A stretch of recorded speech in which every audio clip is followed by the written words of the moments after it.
Well.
And welcome back to another stream with special guest Bad First Gaming today, and my co-host OutcastCantina.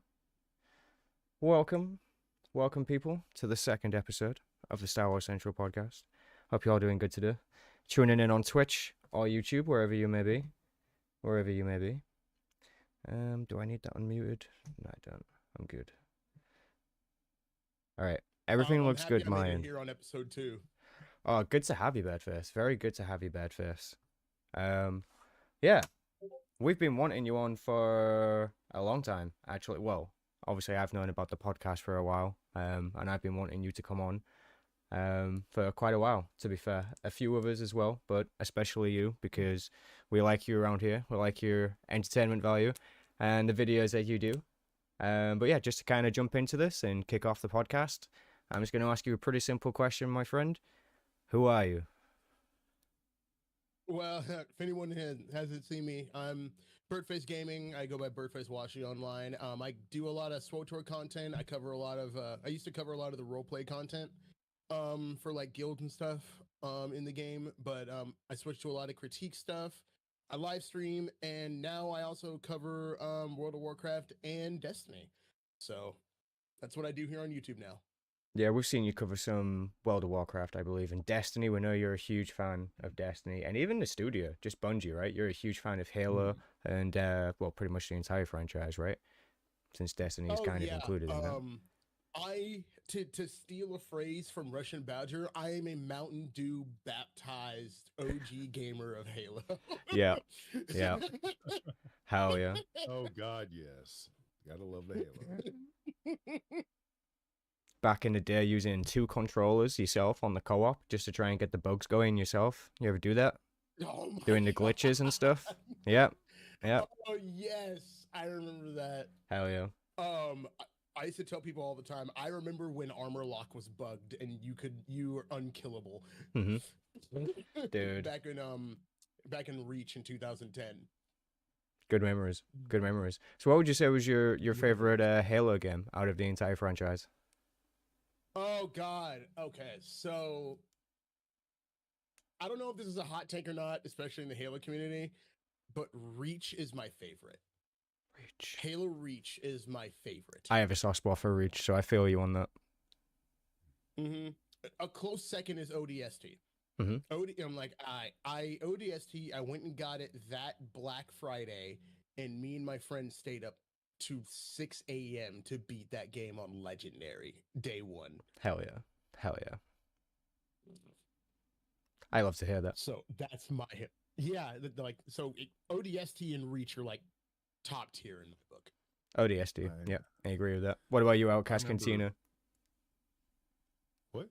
What's your favorite Halo game? I know you was going to go into it. Oh, okay. I actually stopped liking them after 3. 3 was where I felt like something kind of started to go wrong. Like, I loved it, man. I was so pumped. I went out and I had like the big ammo case edition. I can't remember what the hell it was called, but like I went all out for this thing, okay? And then they just started letting me down. And after that, I do have that whole packet, that whole thing installed where it's like all of them remastered and all that. I've been meaning to go through that, but was waiting until we got this PC. So I will absolutely play through ODST with you and Reach. I will absolutely do it for you. Okay, yeah, sure, that'd be fun actually. Because there's, it seems like a lot more people know like so little glitches and stuff. I purely just played through it. Just I don't know, man. I feel like I'm a amateur compared to other people when it comes to those sort of games. Yeah. I think Halo was like as big as Skyrim, right? Like for some people, like obviously not quite as huge as a game, but quite as huge as an influence or something like that, right? It is, yeah, Definitely. And they let us down with the show. Let's just be honest. I mean, that was. Don't even get me started on the Halo TV show, dude. Don't even get me started. It's like the Acolyte. It didn't happen. Okay, it just didn't happen. Just pretend it doesn't exist and it can't hurt you. Yeah, you save a recording, to show your grandchildren, what not to do, while beating them over the head with a ruler or a switch, and you go from there. Yeah, the one thing when I got married, my wife had never seen Star Wars. Well, that's a lie. She did. Some jerk took her to see The Rise of Skywalker first. I don't know, but she didn't remember any of the movie. Okay. And then we went back and watched them all, and we got to Rise of Skywalker again, and halfway through she was like, I don't want to watch this anymore. That's a pretty valid response to be totally fair. That's right. Yeah. Pretty valid response. I'm honestly proud to say that my first time ever seeing Star Wars, and I don't know about you two, was actually, it was the on special edition, not special edition. It was on TV. It didn't have really a lot of the touch-ups, and the first one I saw was Empire Strikes Back. Okay. Followed by A&H, and then we did a whole run-through. But yeah, I'm at least proud to say that the first time I saw it was before any of that, and that was my initial exposure. Yep. Like old VHS tapes as well, right? What? Old VHS tapes? Oh, yes. I still have. That's actually what's holding up my webcam right now is the black box set and then the silver special edition. Hell yeah. And those are my original childhood copies. I had the original pre-special edition VHSs, and I had the gold special edition box. Oh, okay. I remember it being silver. There was two. The silver is the widescreen. The gold is the normal format, and the gold is what I've been looking for. I have the silver. Yeah, I can't find another copy of the gold. Damn. My parents threw away our gold special edition, and they were about to throw away our old school VHS's pre-special edition. What? And I literally snatched it out of my parents' hands and was like, "No, don't you dare!" Yeah. And they're like, but you can get them all on Blu-ray. But I'm like, no, you don't understand what this is. This is pre-special edition. Yeah. I have another copy of the black box sets over there. It was a similar situation. Somebody was going to throw it away, get rid of it. I'm like, no. What do you yeah, don't be getting rid of those. By Yoda? Yeah, you can't get rid of those. No. Wait, Yoda in which episode? It depends on which reveal, because... Episode 5. Like, I was a little freaked out by Yoda when I first when I first saw him. I was like, but then eventually I was just like, okay, he's silly and funny, so it's okay.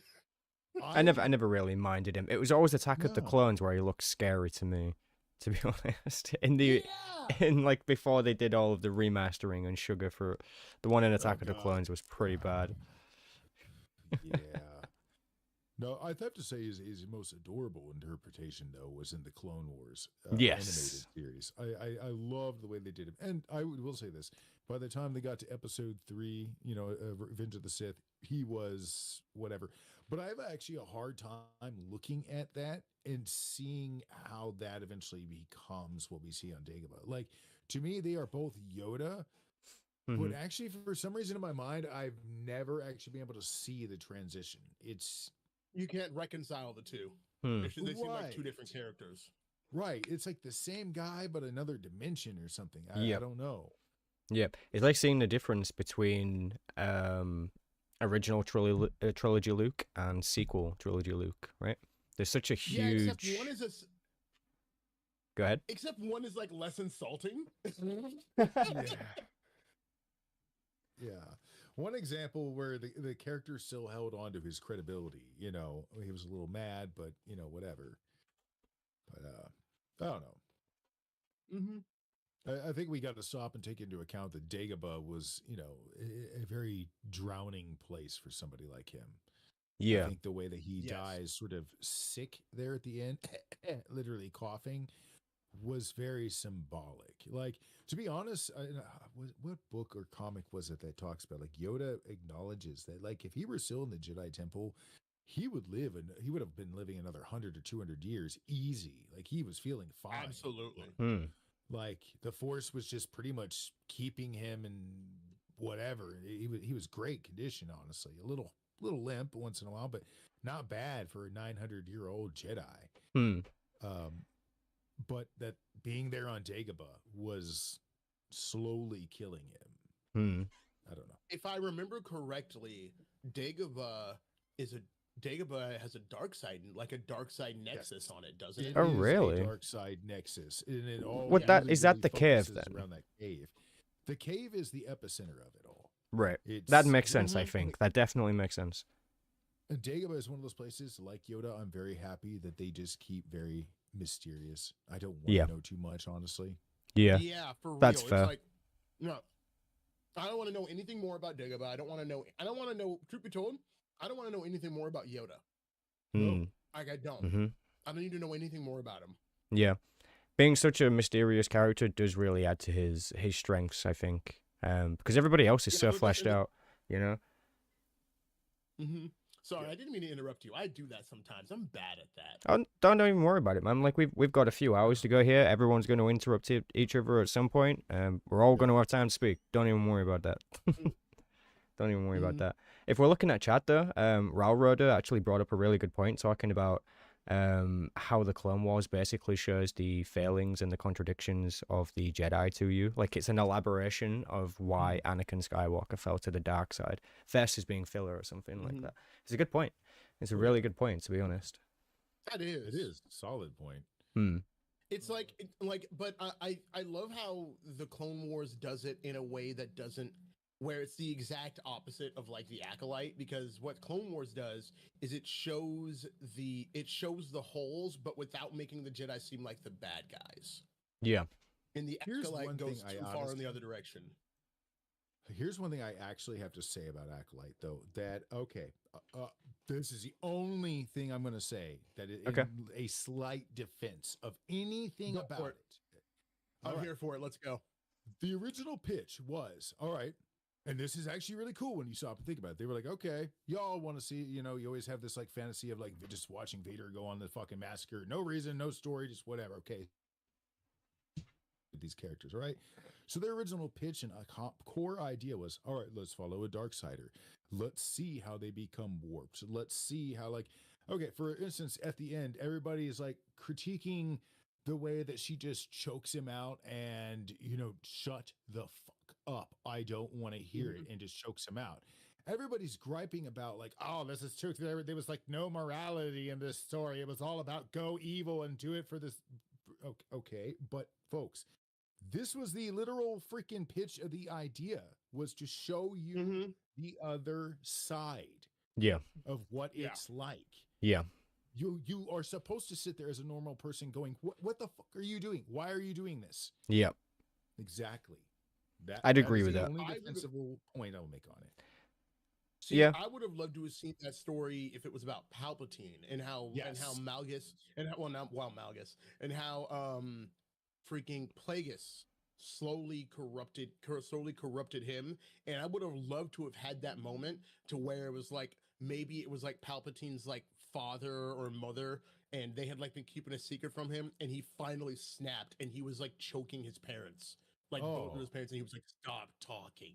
Like I did a video on this, and his actual murder of his parents was, his whole family was pretty brutal. Like, in the book. Boy, it was messed up. And in all honesty, yeah, you're right. I wanted to also see the moment where he reveals to Plagueis, oh, I've been fooling you all along. I've been holding back just how dark I am, that I even know the dark side, that, just suddenly letting his, veil down for a moment, and Plagueis going, oh, that's cute. And then that moment where Palpatine's like, oh, I'm still going to overthrow you and kill you, though, somehow. You can just see it. I want to see it in his eyes. Who would you get to play young Palpatine? I've seen a few people suggest Tom Hiddleston, and I'm not gonna lie, that kind of checks out. Ooh, Tom Hiddleston. All right. Same guy who played Loki in the Marvel movies. Loki. Oh, God, yes, I could see that. He's maybe a bit too tall, but yeah.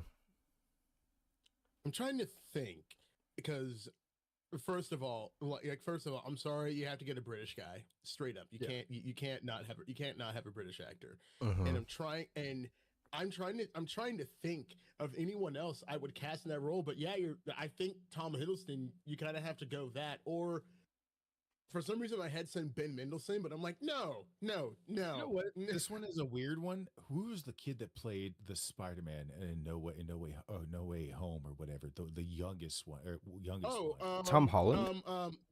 You know what? Stop and look at his face. Look at his eyes. Think about his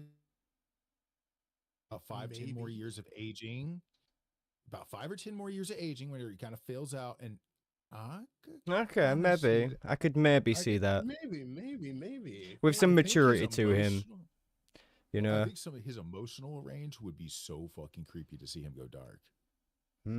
Oh yeah. Just my only concern would be, can he pull it off with a voice? That'd be the only thing. True. Yeah, exactly. Because we kind of get like a little peek of how dark Tom Holland can get. If you saw No Way Home, when he wanted to kill Green Goblin, you felt that he really wanted to kill the Green Goblin in that movie. Yeah. So Milosh says that a bad thing about young Palpatine is that we had him as the ultimate evil for so long that he doesn't know if people can connect with him. I think I would disagree with that, and I think maybe you guys would as well. Like, going through the Plagueis book, there's definitely a way to connect with Palpatine. I think it actually more intimidating when you see him in the other movies, because you would know what evil is being masked and held at bay. Yes. Oh yes. Yeah. Like, it's so interesting to go back and watch episode 1, 2, and 3 after you know that Palpatine, like, because I don't know if you guys knew as a kid, but as soon as I saw his face, I'm like, that's the freaking Emperor, isn't it? But like, going through with like the idea that this guy who's sitting in these political meetings and meeting with all the senators is actually the guy pulling all the strings, you're just kind of like, you're just like watching, going like, I see what you're doing, little motherfucker. Yeah. Yep. The perfect opening scene. It was beautiful. And how much work. I mean, you were sitting across from Yoda, Mace, Ki-Adi-Mundi, just some of the most powerful, most hyper-aware people, even at moments when it has crossed their mind that you might be influenced by darkness while they're actively trying to scan you, and you fooled not just one Jedi, but the entire Jedi Order. So I have a theory. All of that. I have a theory about that, because I've always maintained this one thing. Okay. The reason why it worked is because the Jedi at the time were complacent. But not just that, I think a lot of them were really ignorant, because none of the Jedi alive at that point had ever been faced with darkness on the scale of, let's say, the Great Galactic War with Malgus and Tenebrae and all that. If you were to take the Jedi Council from the Old Republic and put them in that place, they would have sniffed out Palpatine in a moment. Oh yeah, viewing it outwardly rather than just slowly being worked in. I get it. Yeah.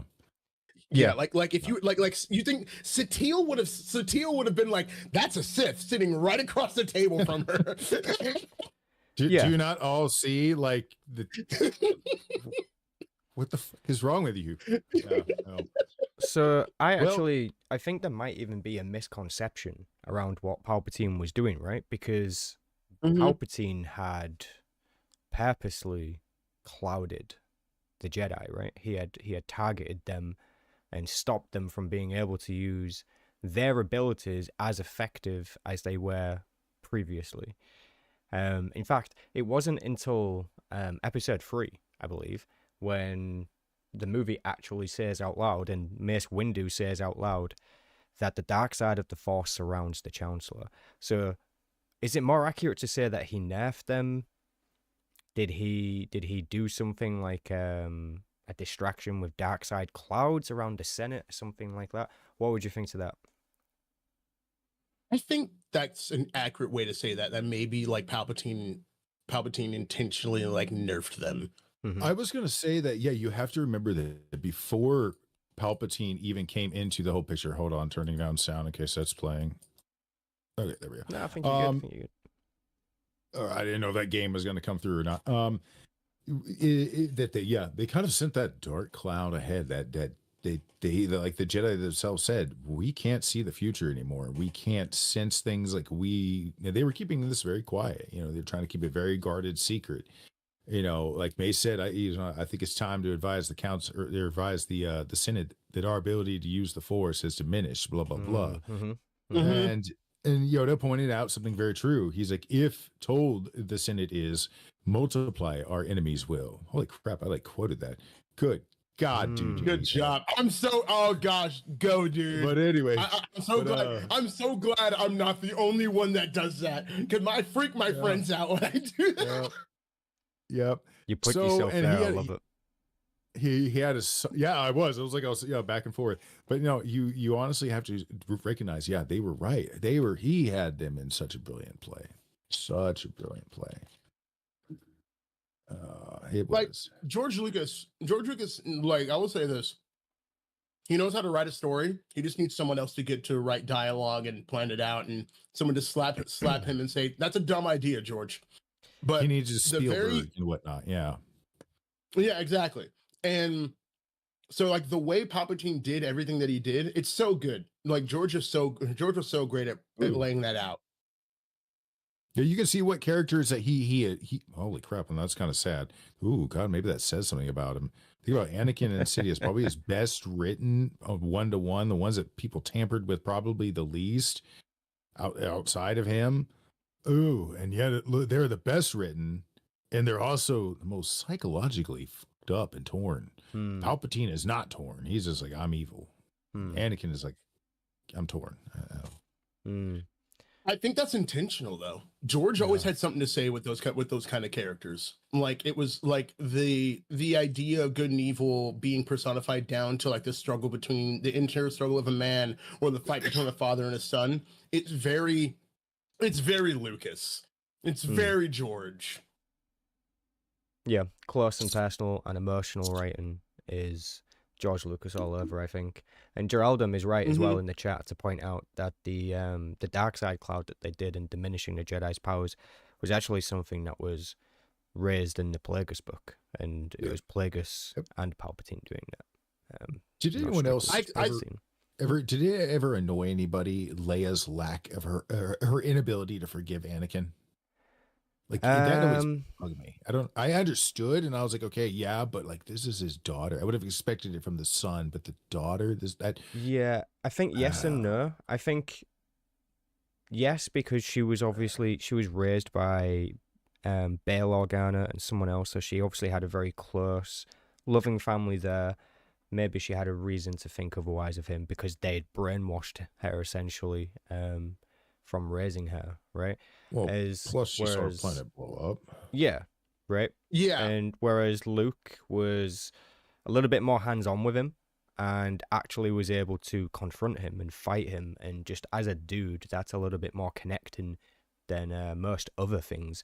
So, I don't know, maybe it makes sense from a certain point of view for that to happen, but I don't think you're wrong in pointing it out. I think it's maybe at least a little bit odd that she would completely dismiss any sort of notion of redemption, especially considering the fact she does become a Jedi a little bit later on. Fair enough, she puts those reins down, but you need to practice the ability of redemption, because redemption is basically the key focus of the Jedi Order, and is even what I think we was talking about before, what I believe to be the overall message of the Star Wars universe. Yeah. Well, but you know what I think what it is like Leia never got closure. Luke got closure. Leia didn't. Yeah, there was so many it was like, friends and family for her that would have been lost. People always forget about that. Yeah. Oh no, and not to mention, like, I don't know if anyone ever like paid attention to this in episode 4, but Vader says forward, like, tell everyone that everyone on board the Tantive 4 was killed, and Bail Organa sent Leia on the Tantive 4 to get the Death Star plans. And he didn't know that Leia had survived. So Bail Organa died thinking that his daughter was killed by Vader and the Empire. And then so she never got to see her dad again. And then she got to watch the planet get blown up. Damn. Yeah, that is tragic. Yeah, when you stop and see it from that point of view. Yeah, I never really thought about what ends up happening to Bale in that moment, because you weren't attached to him until, like, again, episode 2 and 3. The prequel. Until like the prequels, yeah. Oh, the Clone Wars definitely fleshed him out. I'm sorry. He may be a diplomat, but I will not say this. The guy is not a coward. He is not a coward. No. In any measure. Morality, he is willing to pull out, even he'll pull out a blaster and do what is necessary. He is not afraid. So Ral Raider in the chat again, he's completely cooking, basically saying that Princess Leia was more like Anakin than we think. So if you look at how often Anakin Skywalker forgave people, it's not really that very often, is it? So I suppose maybe she just kind of took those traits from Anakin, right? Yeah, very true. Really is Luke is a lot more like his mother. Yeah. Yep. You know what really makes me mad? That the sequel trilogy looks like it's time to bail out. Oh my God! Shut up! No, God, I hate, like, who said that in chat? Ban that guy! Ban that guy! I see you. Not for the Republic. No, get out of here. Get him out. Get out of here. But no, like, I was really upset that the sequel trilogy kind of took that away from Leia. They took because Padme was a politician. Padme believed it, and Padme believed in like, diplomacy will win over violence. And of course Leia spent time as like a political spy for the rebellion for a long time, but in the sequel trilogy, in the sequel books, like all the books that took place after the movies, she was going full politician. She was full on trying to help rebuild the Republic through peaceful methods. I saw that. You hit that wall and hard. That was bad. Yeah. Yeah. But yeah, like, even in my favorite book, Jedi Search, she's going with Admiral Akbar to a planet to diplomatically get them to side with the New Republic. And someone tries to kill her, I think. But yeah, the sequel trilogy kind of took that away from Leia, and I don't like that. Yeah, they robbed Anakin as well, because you go to bed at night knowing that Vader's never gotten his moment. He's never gotten this moment where his daughter forgive him. No, only in the old expanded universe do we have that. The old comics. So, what would you consider your favorite piece of Star Wars content in Bedface? My favorite piece. Hold on. This is going to be good. Yeah, I gotta see this. What's he about to pull out? It's going to be some sort of epic collection of books, I'm assuming. If it's the Darth Bane book, I swear to God, this guy gets like 1 million points. Don't give him ideas. The Darth Bane book. It's not the Darth Bane book. All right, that's it. Thank you for joining us today, Bedface. I'll catch you next time. The Darth Bane book. No, the Darth Bane book is good, but it's not the Darth Bane book.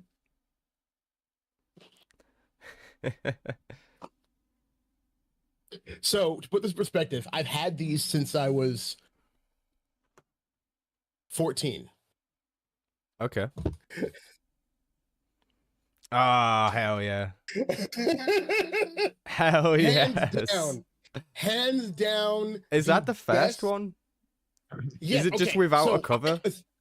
Yeah, okay, so I did not have it's in the Xbox. I did not have I got the game disc but I didn't have a cover.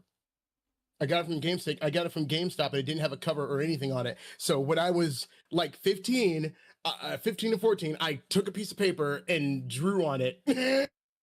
Wait, what is it? Sorry, it's really, really small for me. What it? It's Knights of the Old Republic. Oh God. Okay, fair. Very fair. These Very fair.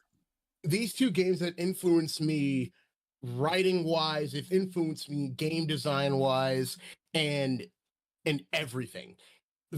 Everything Hell that I yeah. am as a Star Wars fan has come from these two games. Hell yeah. Oh. I think we can relate to that. Definitely. Definitely. And I wish I had, like I said, I wish I had my courtship of Princess Leia, but I don't have that anymore. But that was also my favorite one. It's one of my favorite Star Wars books is Courtship of Princess Leia. So, with that being your favorite, then how have you found your relationship with Star Wars games, especially going from obviously a young adult to an adult? My relationship with Star Wars games. So, it's changed a lot. Like, after SWTOR came out, Star Wars Order probably became my main Star Wars game. And we know that ever since Disney bought it, there's been pretty much a dry well. The Star Wars games have basically been like nothing. But I've played every Star Wars game that's come out since Disney has bought it, even Star Wars Outlaws. So, yeah, I'm sorry. Oh my God, I hated Star Wars Outlaws so much. But I think my relationship with Star Wars games hasn't really changed that much, because outside of the Jedi series, so like Fallen Order and Survivor, all of my favorite Star Wars games are older Star Wars games, and so I think that really, like, that's just my relationship stayed the same. I love them. I love Star Wars games. I love the good ones. Even Battlefront 2.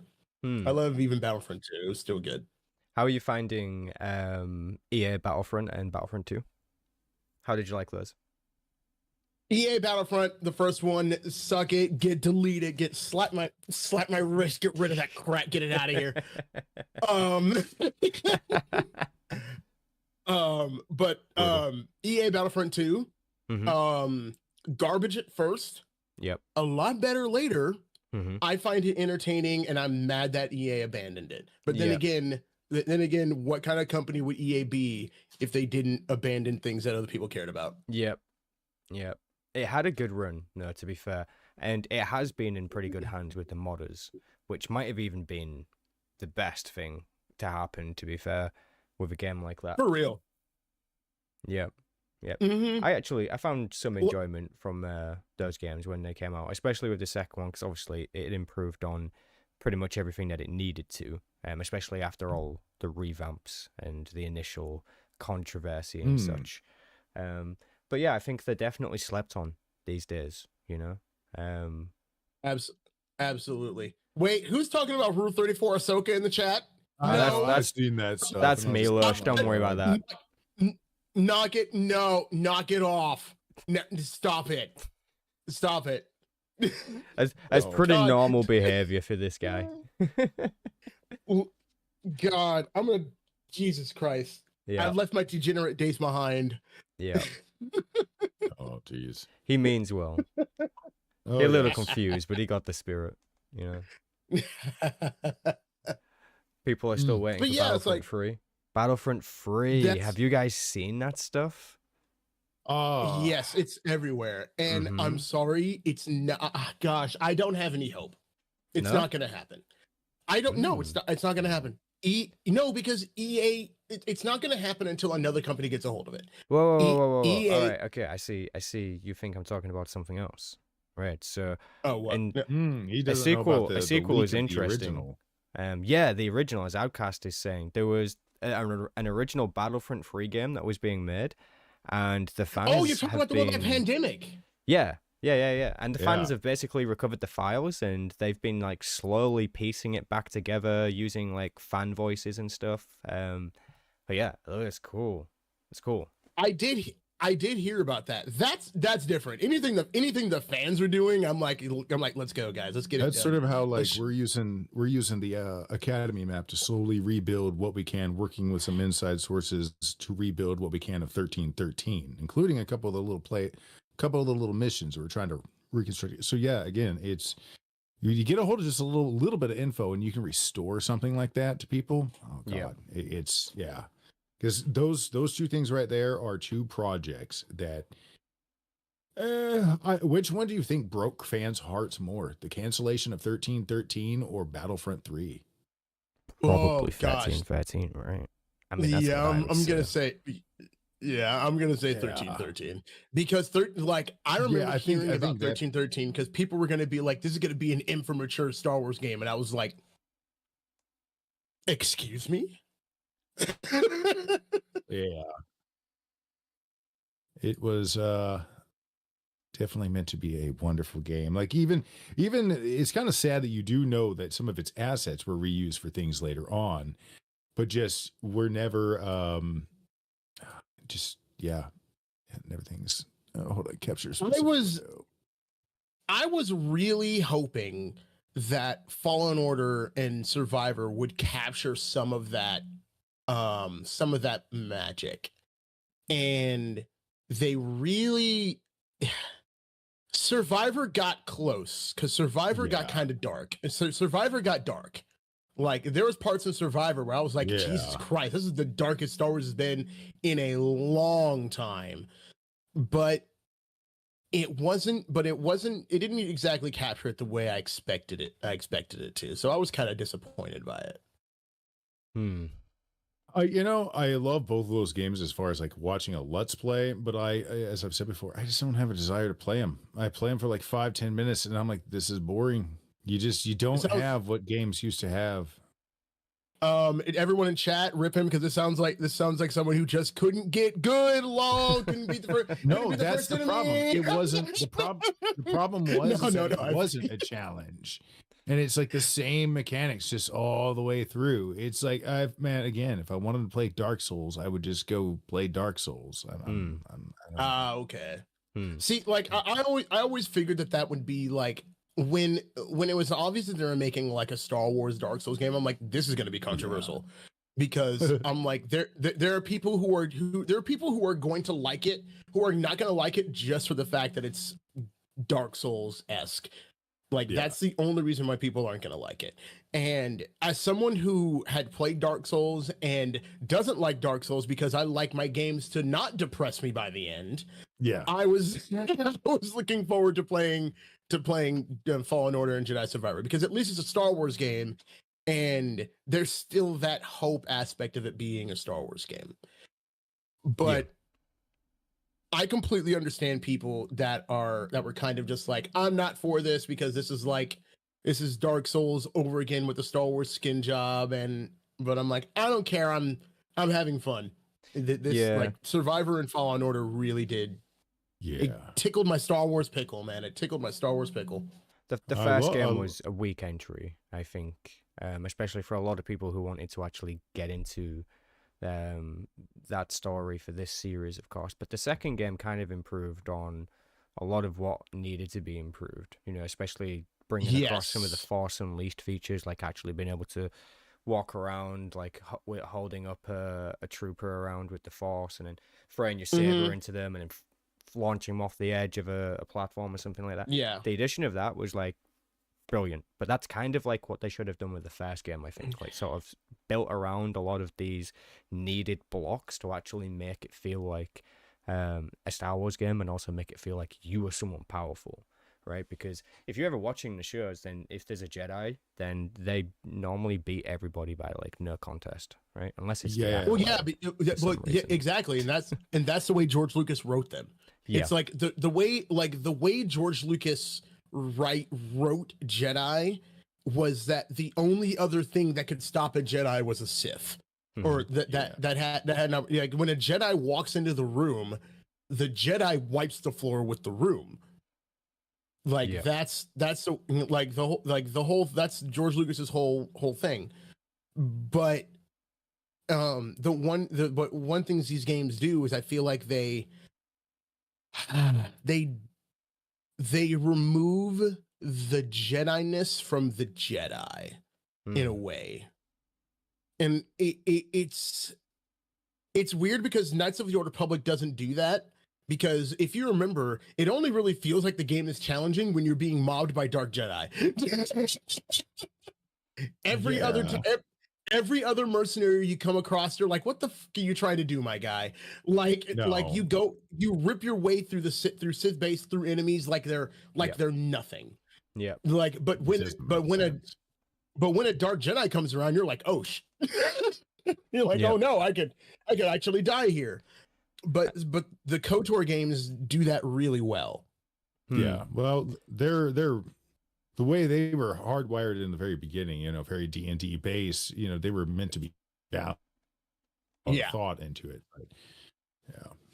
And also importantly, right, like those games actually had a morality system in them, right? And Fallen Order didn't have that. And as a Star Wars game, I actually think it is quite important to be able to choose if you want to even be a Jedi, or even if you have to be a Jedi in the story.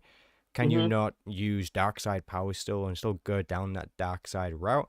Because you can do that in Knights of the Old Republic, you can essentially still be a Jedi, but be the worst possible Jedi, right? Which is kind of hits on what someone was saying in chat about being able to use Force Lightning. Sorry, which is all I was going to say there about being able to use Force Lightning would be awesome. No, and I'm sorry for interrupting you. You good? But Knights of the Old Republic and Knights of the Old Republic 2, it penalizes you depending on your alignment too. Like, it took me a long time to realize that you get penalized depending on your alignment in that game. And I think for some people, that's too crunchy, But like, you have a point though, because Jedi Academy and Outcast do it really well for games that came out in like 2003. Yep. So it's like the baseline is already established, right? So for any Star Wars game to succeed, it has to have, just in my opinion, it has to have those features. So if they remake KOTOR and it came out without a morality system for whatever reason, it's not even worth it. That's not a even failure. worth it. Like No, it wouldn't work. Yep. It's one of those things. As much as you might not like it, it's needed. Yeah. Checks and balances. It really is. I don't know. Like, I think one of the reasons why they took a tiny bit of the freedom away from Fallen Order and Survivor is because this was something that I think a lot of Star Wars people wanted, and was a very story focused game. Yeah. The character, every character was most characters were fleshed out. I don't want to say every character. Most characters were fleshed out. We know there was almost no space wasted, and there were things in the game that was exactly what we wanted from a story focused game. And I think when you're trying to do a story focused game, if you're trying to tell a story of a specific character, you gotta kind of cut off a few things that we think of as essentially Star Wars, that being like the morality system and doing dark side, light side powers. Even though I do agree with you that for it to feel like a real Star Wars game, those features kind of have to exist. Yeah. I think that in the case of Fallen Order and Survivor, it was kind of necessary if they wanted to tell the story of Cal Kestis. But that's just the side of the aisle I land on. Yeah. I mean, considering just the kind of even like playstyle that they went for is probably why they were so limited in that, right? Because the game itself, and I'm trying not to bash it here, the game itself is just like super, it's on rails, especially the first one. Like the first game, the first one is very much on rails. Like there's almost no flexibility. There's the illusion of it there, like you can turn around and go back that way and go a different direction and stuff, but it's on rails. Like you have to go do this next thing for the next part of the thing to happen, right? There's no mixing and matching. It's not like in Knights of the Old Republic where you can choose to go to Korriban first, or you can choose to go to Kashyyyk, or you can go to Manaan first, get halfway through it, get bored, leave, go to Kashyyyk and do that instead. Like that's the kind of freedom Yeah. and range that those games really need. And I think that's what people are looking for. Like, they're not necessarily missing those previous games. We're missing the previous innovation that we had. And people are afraid to reuse that. And it's so wild. Like, even the turn-based combat, like, so many people are somewhat against it. And I'm like, guys, did you play Baldur's Gate 3? Did you see what they did with that? Because that was awesome. Yes, there's a way to make it good. Yeah. There's a way to make it good. Yeah. There is. Yeah, there always is a way. Like, you know, you think creatively outside of the box, you can bring those features in to a future game and really make it awesome. You know? So okay. Oh, Sam, okay, hold on. I have to go off on your chat. I have to go, like, Meat Puppet. Meat Puppet said, no. I hate this question. As someone who knows the lore, as someone who knows the actual story, and actually knows the story of what the game was behind the scenes, I'm putting a nail, the final nail in this coffin right now. You cannot power scale to Starkiller because he isn't real. He is a story within the story of Star Wars. There's no the question of, oh, can Revan beat Starkiller? That's a dumb question. He's not meant to be a character that you can be done with. He's a fictional character and a Jedi tall tale and a legend within Star Wars itself. So people need to stop pretending like this is some pinnacle of force powers that everyone can try to scale to. And if I see another freaking clickbait 10-second short comparing Starkiller's power level to Revan or some other obscure Star Wars character, I'm going to kill someone.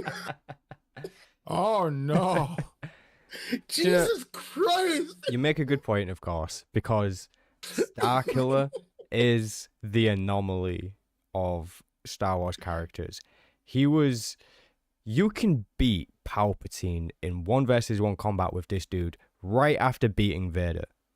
Like, for real. If that screams being an anomaly, like, then I don't know what else would. You can't necessarily power scale next to Starkiller because his entire power is depending on game mechanics only. Yes. That's it. Like, there's nothing else to it.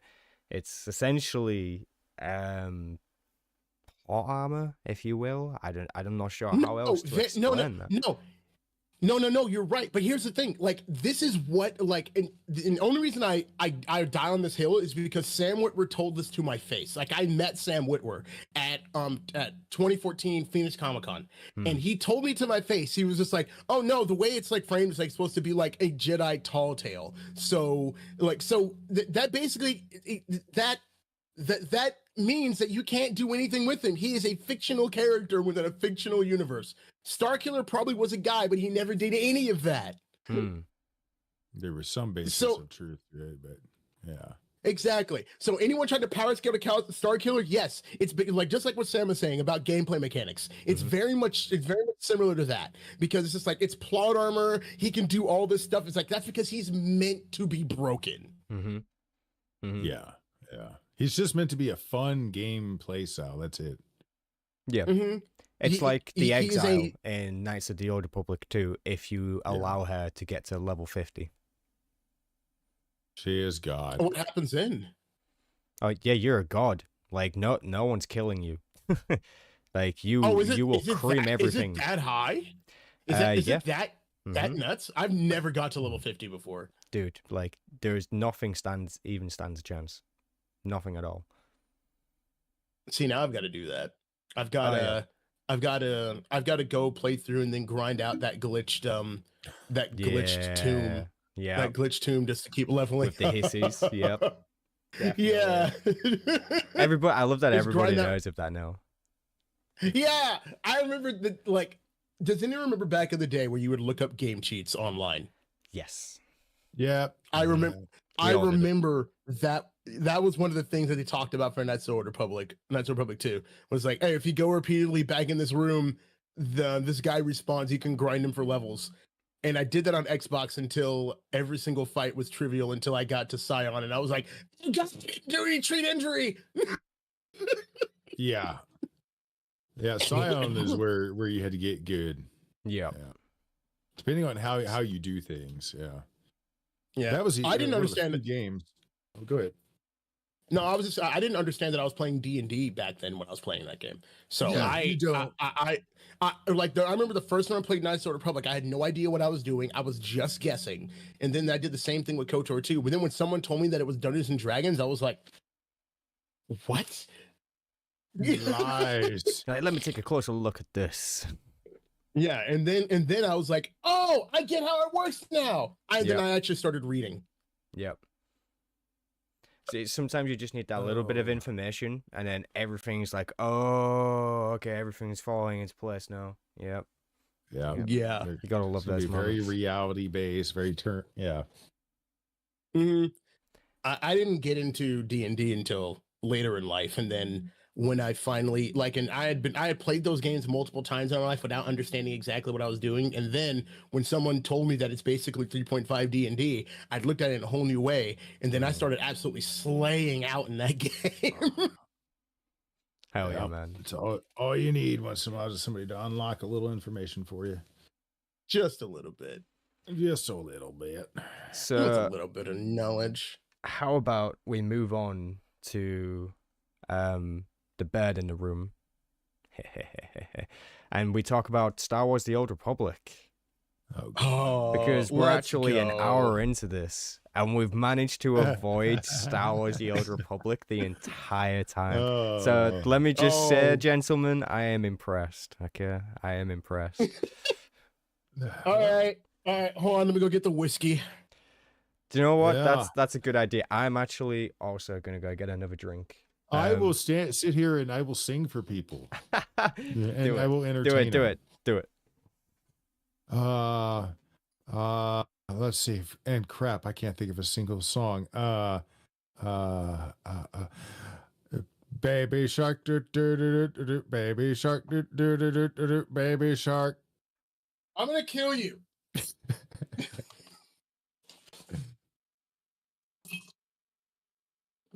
Oh, I don't know, man. Myers rum. Just a little bit. Also, in my Darth Vader glass, I find your lack of faith disturbing. Oh, that is very nice. You're gonna drink from that signed glass? Yes. No, I would never do that. It'd be I would not even touch. Well, no, it's not signed. It's not signed. It's not signed. Oh, If it was signed, I wouldn't even have it out. yeah, no, that thing would be in a case. Oh, oh, that was a perfect time for the Cantina techno beat. I should have rickrolled you all. Never gonna give you up. Never gonna say goodbye. I unironically love that song. Yeah, everybody does. It's a great thing. It is a great song. I actually did a remix thing here a while back. I think I shared it on the Central Discord or whatnot. Just messing around in Audacity one night, and it actually turned out pretty cool. I was like, huh. But I managed to rickroll everybody with it. It was great. Oh, that's amazing. Oh God! Listen, talk. Oh God, no, dude, no.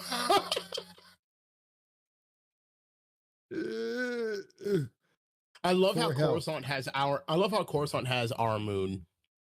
Oh, this is mine. I built this. Oh, no way. So, yeah, this whole map. This is all my work in progress so far. A map. Are you serious, dude? Yeah. That's amazing. This is for Jedi Academy. Everybody will be able to play it here soon. But yeah, that is our moon, actually. Yeah, I was I love how our moon is in the sky. You recognized the moon. There's a few things actually that are ours in here, and they actually were used in the movies once in a while. Not the trade centers, but those are there for respect. There's gonna be a plaque and crap at the bottom. But the Empire State Building. Oh God, I hit the boost button. Why did I do that? No, I got a fly circle. So before we jump into SWTOR stuff, hold on. I gotta find this because I was telling Sam that I had become the end all be all knowledge for Hut lore. Oh no. So I'm going to from my massive pile of research. So after the Huts had the Huts were around during the Rakata Infinite Empire. So around 25,000 BBY, 25,200.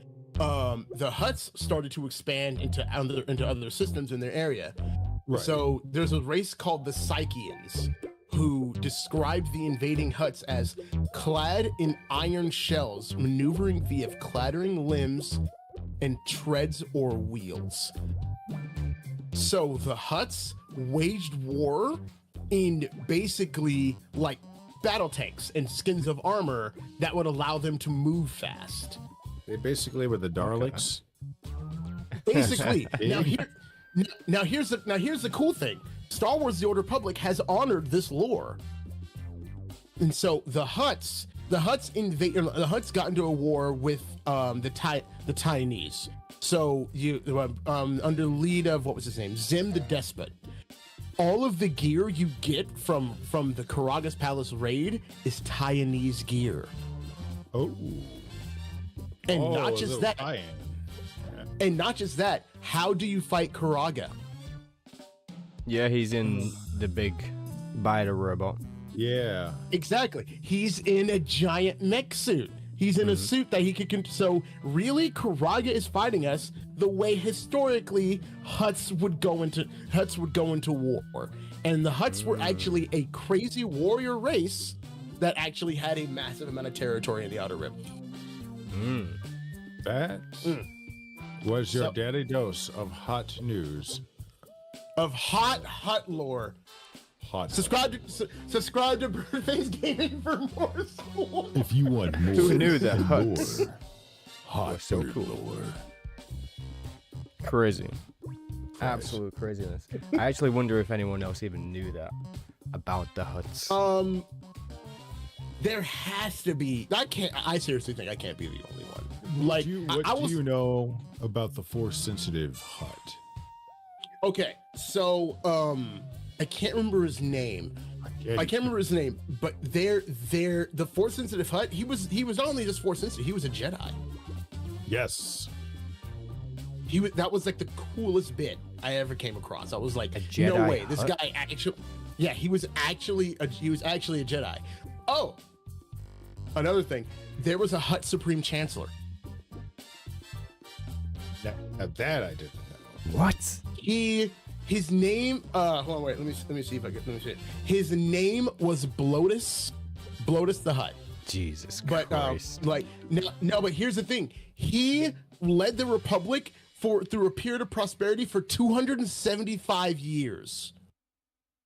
Well, I What? can't argue with results. 275 years? Yeah, and not just that, he's considered one of the greats. That's like a more successful campaign than Palpatine. For real. Not only was the Republic like prosperous, but the Republic entered basically a new age underneath Blotus the Hut. They forged new hyperspace lanes. Jesus, and it's like Trump taking over or something. Yeah, I know, right? It's crazy. But the only reason why the Hut space is the way it is because the hyperspace lane that used to take all of legitimate business through Hut space was destabilized by a supernova. Okay. So that's So like Nar random Shaddaa chance as well. Devastated their economy. Yeah. So basically, makes sense. Nar Shaddaa became like a shadow port. And that's what basically started the Huts as to how they started to become like the rulers of the underground. Okay, so Gotcha. one of them started with a lot of power and they just liked the taste of it, and then it just carried on as like a criminal empire. Is that what you're saying? Exactly. okay. And the Huts actually were kind of built for it. It's weird because first of all, if anyone's played the Bounty Hunter storyline or done any of the storylines in Star Wars: The Old Republic that take place on Hutta, everyone knows that the Evil Kai were the original inhabitants of Null Hutta. Yeah. Everyone knows that. Yeah. Everyone knows Yeah. that. So the Hutts were smart because they didn't just invade the planet and take over. The evil Kai were a primitive race. So the Hutts had ships. The Hutts had technology that they had stolen from the Rakata. So they showed up on the planet, and the evil Kai were like, "Oh, trade with us for all this stuff." And and the evil Kai traded away land and everything for Hutt technology. And then the Hutts just eventually took over to the point where the evil Kai didn't have a planet anymore. Yeah. That sounds like a very familiar story. I know, right? But the Hutts are smart. Yeah. Everyone thinks the Hutts are dumb, but the Hutts are really smart. Yeah, no, that's obviously very good, and it's very good to even have the origin on Hutts, because at first value they're pretty, I don't want to say boring, but vague, definitely, you know.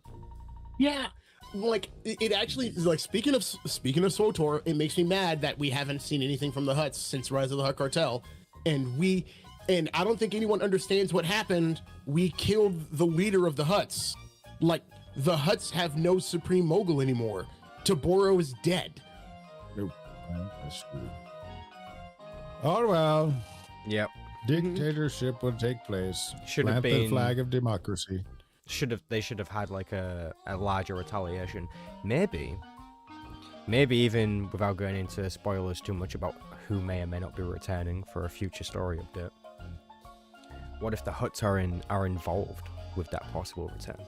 You know, they could actually even be an enemy that's just cooking up behind the scenes already because of, you know, past bitterness. Maybe, and I have actually suspected this for a time, that maybe a lot of the people we've been pissing off are actually uniting and coming back for us. You know, because if you go through every class story, every possible outcome, in almost every storyline, you make a different enemy. You make an enemy of someone. That's very true. Yeah. See, if who you're talking about comes back and the Hutts are working with that person, I would be absolutely shocked, because my thing would be like, what is he planning? Like, what is he planning? The Hutts have a very strict power structure, and for them to be working with anyone outside of the cartel would take something ridiculous, because the Hutts don't like working with anyone outside of the families. But without a Supreme Mogul, they would be inclined to, right? Possibly. Well, kind of not really, because remember, this has already kind of happened before, because Karaga the Hutt was the Supreme Mogul of the Hutt Cartel, and we killed him too. Yep. Basically, Toboro showed up because Karaga was dead. Right. So, if anything, what would happen is, what more likely is to happen is, because the Hutts have several families that are at the top of like their tree. Like each Hutt has kind of like a clan, and everyone kind of like reports to their clan. That's just the way it works. So what would happen is, whoever's the strongest of the clans would end up taking over and becoming Supreme Mogul. And the only way that wouldn't happen is, and they were forced to work with someone on the outside. Like, I don't even know how that would work. That'd be insane. How would you see a partnership between the Hutts and Darth Malgus? Oh, how would I see a partnership between Hutt and Darth? Malgus better have something they want. Malgus would have to have something they would actually. So I say want, but Malgus would have to have something they need. They would, like, the Hutts are very they used to be very superstitious. They used to have a pantheon, but they don't have one anymore. So the Hutts would definitely, like, Malgus would definitely have to have something that would guarantee control of what used to be their space, or guarantee them control, because the Hutts aren't about galactic conquest anymore. Yeah. That's not what they want. They want to keep doing their own thing. They have power. Yeah, they have. Yeah, they don't need to. Are you seriously saying there's not a Republic senator on the Hutt payroll? Yeah, there's a couple. I want that storyline. Yeah, they hide in plain sight. Similar to how Plagueis does, I suppose, operating in the shadows and controlling from behind the scenes. When you got to ask, why would you want to take over the galaxy when you know that everyone always wants to do something illegal, and if they have to do something illegal, they have to go through you? Hey, Wreck-A-Rust, we're just talking. We're just talking. Something. Don't worry. I don't think there's actually any faith in the developers doing something that cool. We're just kind of spitballing absolutely about it, not. You know? No, There's not a creative there is not a creative bone in any of their bodies. Like I swear to God, if I'm just imagining Ashley in this listening to this podcast with like the pen and pencil with Patrick Star going, write that down. Yeah. Well, you know, they can't be blamed. I mean, our podcasts are better than their live podcasts, so yeah, you know, they got a lot to take note on.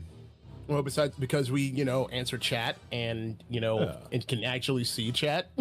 Yeah, it's wild, right? Like, come on. Don't tell us you're not looking at the stream chat. And then she stood up moments later with a laptop. Like, she was going, oh, no, there is a stream chat. Look, there's a laptop right here, guys. What? I was like, there's no way I'm the only one that saw that. There's no way I'm the only one that saw that. Yeah. Yeah. Totally insane that they would even think that live stream was going to be appropriate in any way, shape or form, and the way that those two devs were acting with each other on screen was the two dudes. Yeah, that was the biggest cringe-worthy performance I've seen in a really long time. Oh God. Yeah, it wasn't authentic. That was the thing. They were coming across very something you'd expect at Disney or in a 90s show. I don't know. Or in Austin, Texas. See, freaking Outcast knows what I'm talking to. And on that note, I'm gonna go get some coffee. I will be right back. And I feel bad because like Austin, Texas is actually pretty cool. Yeah. But God, it has a reputation. It has a reputation like where I'm from. Like I live in like anyone like I would expect you to like no one cares about the USA, but I live in Tennessee, which is like the middle of like technically it's the southern United States, but it's more like the middle. But I'm from California. I'm born and raised in California. So fair. But in nowhere like you would expect me to be from in California. Like I tell people all the time, I'm not from the part of California you think I'm from. I'm from the part that hates the part that you hate. Right. Yeah, I'm not very familiar with the California. Yeah. I mean, I'm from look Britain, at it so... Have you ever been? No. You've been to the States? No. Have you ever been to the States? Nope. Okay. You need to come visit the States, and but when you come visit, you gotta go. You gotta go to a place that that gets memed about a lot. You gotta go to Florida. Okay. Yeah. Good stuff there. Go to Florida.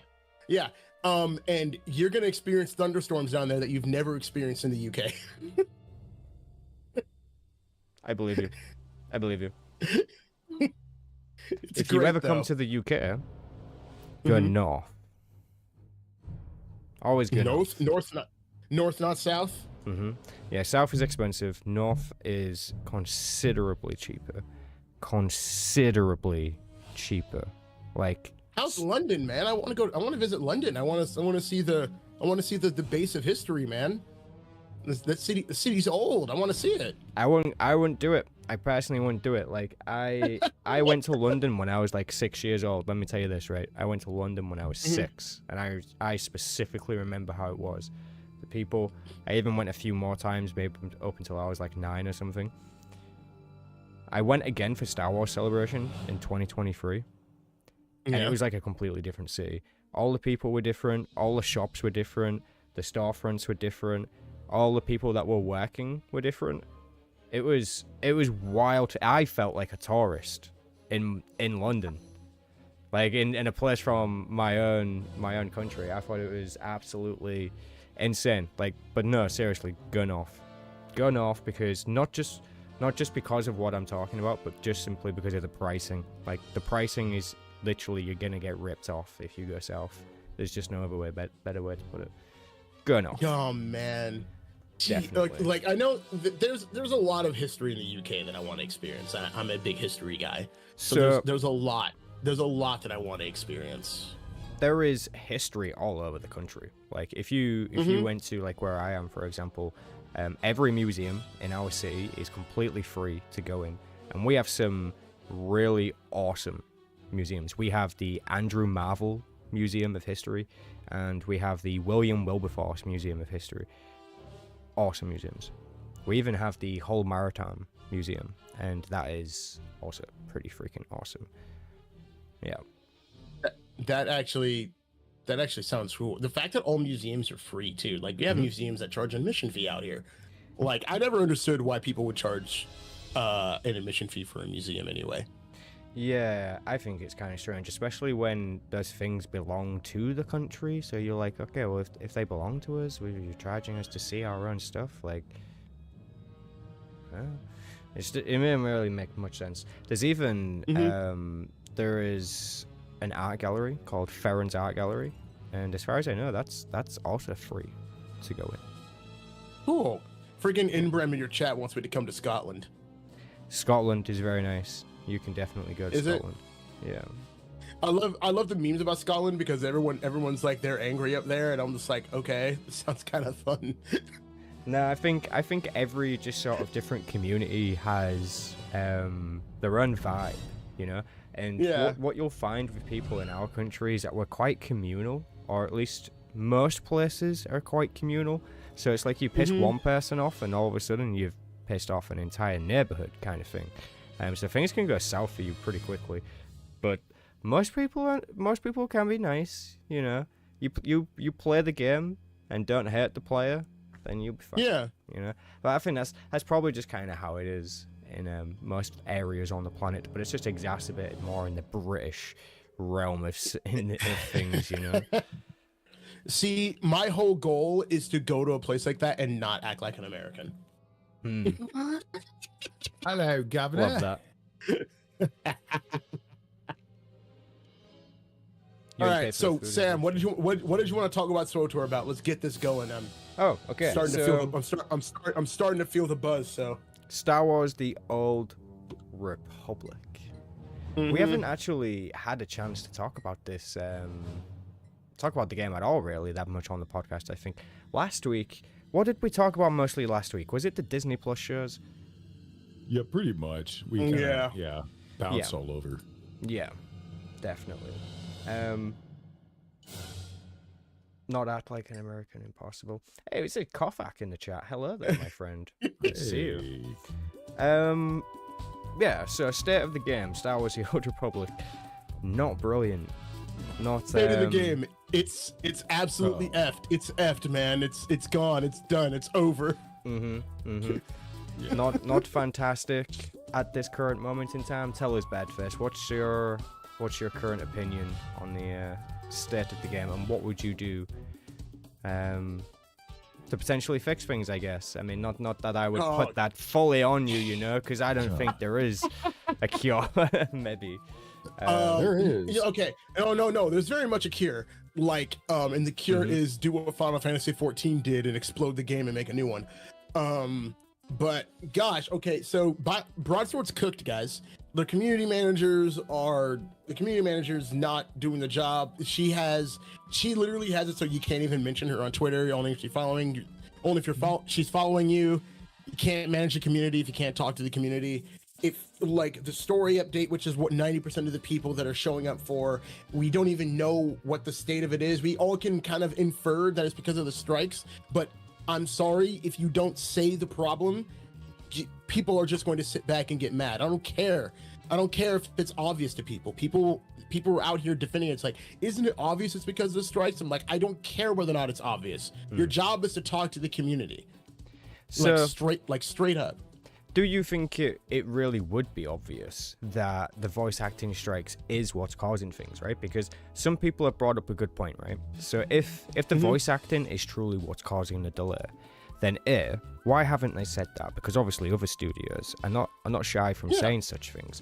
But not only that, why and how are they able to release other aspects of content, such as little bits of the season pass and date night, for example?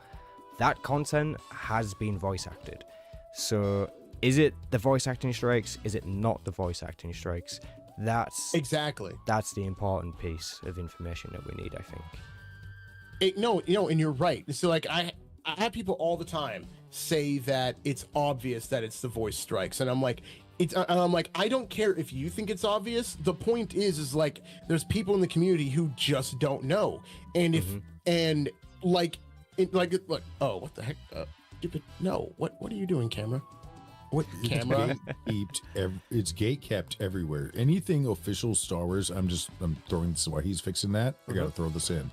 If you look at anything official Star Wars, whether it be the cons, whether it be the official wiki, whether it be SWTOR's Discord, SWTOR forums, Star Wars YouTube channel, it doesn't matter what it is. You will find they are completely gate kept. Go in there, say how you feel about something, put it as politely as you want. See how long you last in any of them. Yep. Yeah, exactly. It's ridiculously gate kept. It's not, not just that. It's gate kept in the most disingenuous way ever. It's just like there's absolutely no care given to the product that they're trying to get you to buy. There's nothing. It's just like, hey, either you show up and you buy our stuff, or get out, and we don't want to hear your opinions. And then they turn around and look at you crazy when you don't want to buy their garbage. Yep. Yeah, the audacity of the dev team has become quite wild, and they're very brazen with it these days. Like, at least they used to be quite passionate in the streams. Like, I know it's for some people it's going to be pushing it, but let's go all the way back to people like Ben Irving, right? Even though he kind of left for a good reason. Maybe I wouldn't mind going back to that. I'm not gonna lie, because at least when he was on the stream, we were getting content in the games. You know, we were actually getting updates. We actually had regular streams. The game had an expansion. It would have an expansion in development at least once every year and a half. You know, we went from Rise of the Hut Cartel. Within a year, it went to Shadow of Revan. Within 9 months of Shadow of Revan, it went to Knights of the Fallen Empire. Within another year, it went to Knights of the Eternal Throne. Right? That was healthy updates. That was a consistent schedule. And then we moved to Onslaught.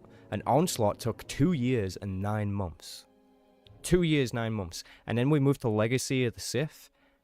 3 years, 2 months. That's just about what we're on now. 3 years and 1 month, actually. 3 years, 1 month of this expansion, more than 5 years since the beginning of Onslaught, and we still have nothing to show for it. And looking at that 5-year era versus the previous 5-year era is insane. The amount of content between that era and the most modern era, insane. No, and not just that, like I remember talking to people who were like, the SWTOR died off early because it had no end game. I'm like, name another game that dropped 3 raids within year 1 of its content cycle. We got Terra from Beyond, we got Karaga's Palace, Eternity Vault, and I think what is it, Explosive Conflict? Mm-hmm. In 1 year. Mm-hmm.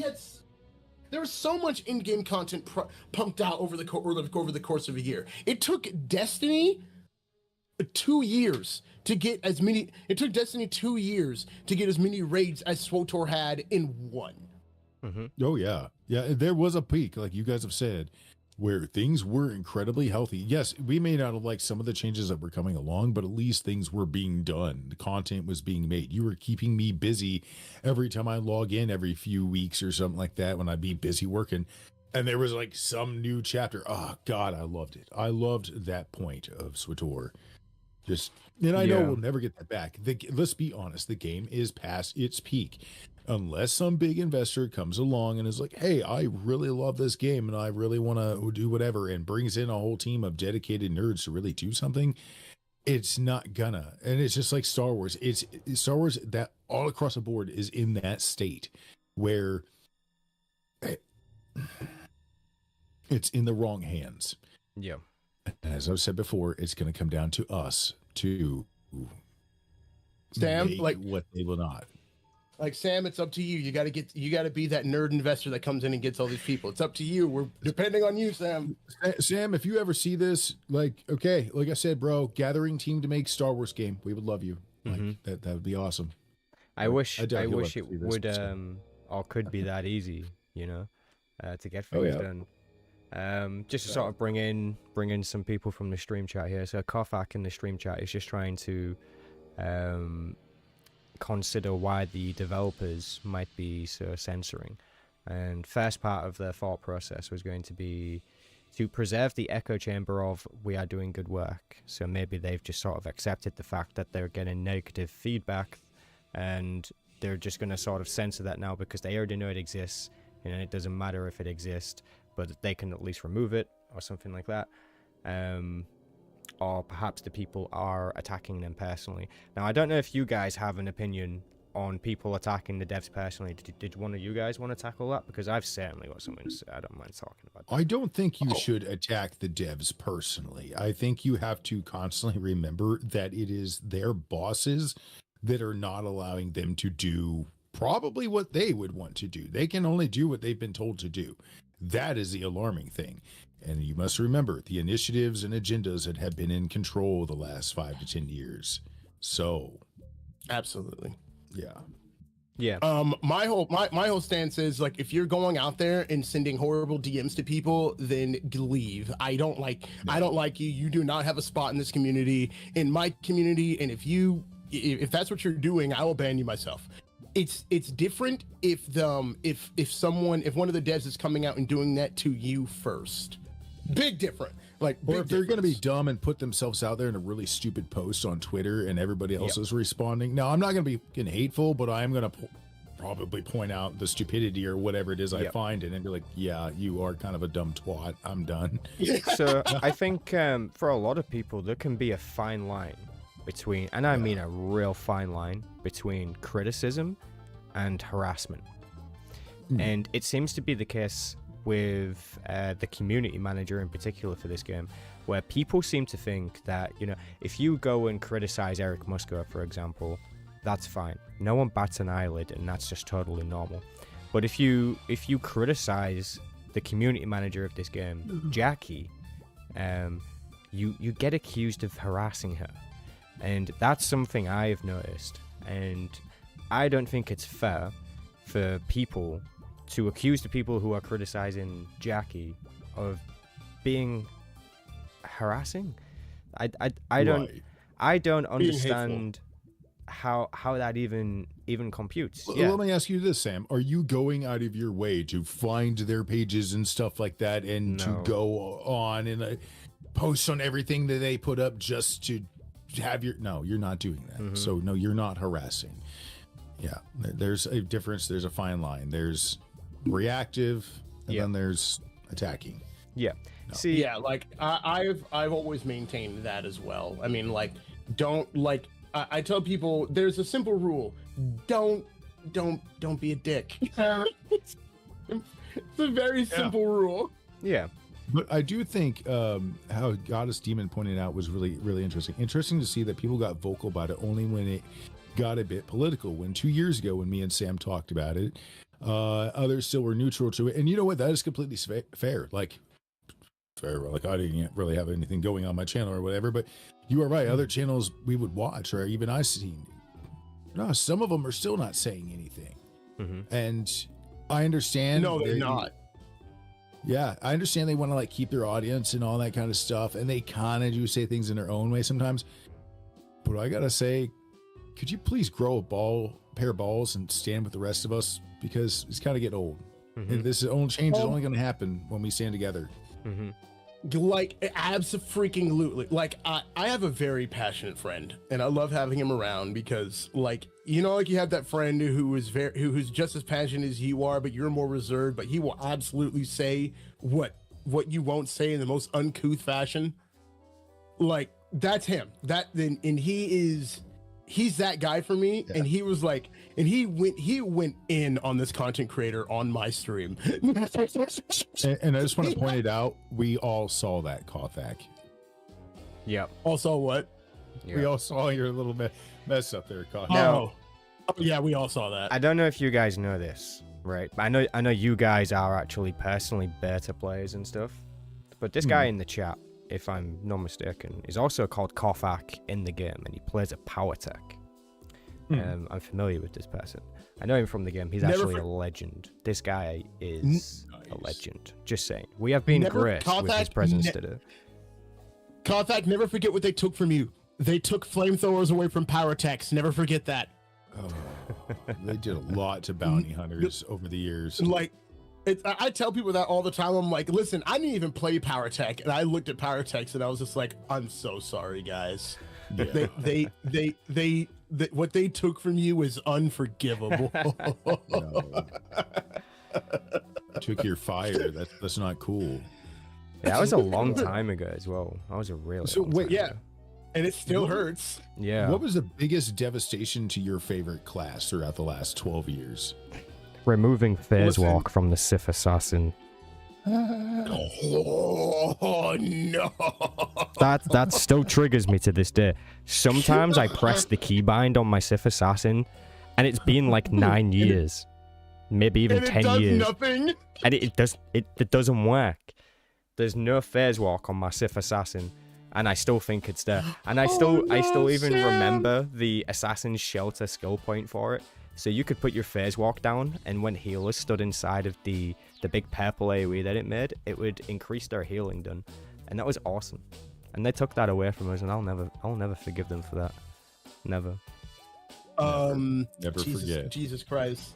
I'm trying to remember. I've been playing Madness Sork for so long that I'm trying to remember something that they took. They took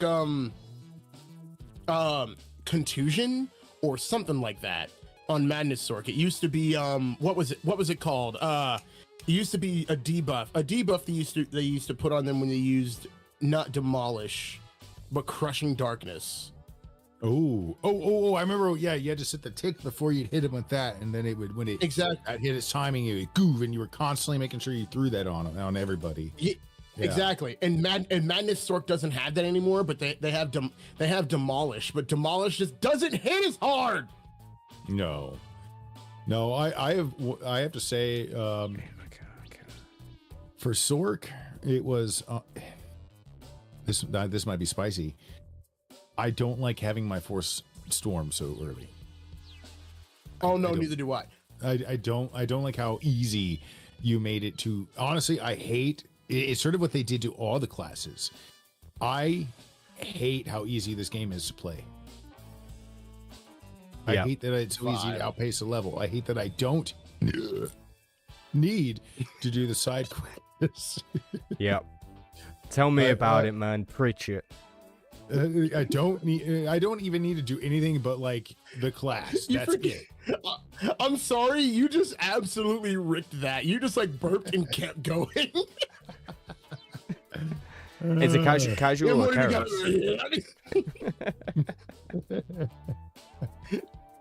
Oh god, it's so great.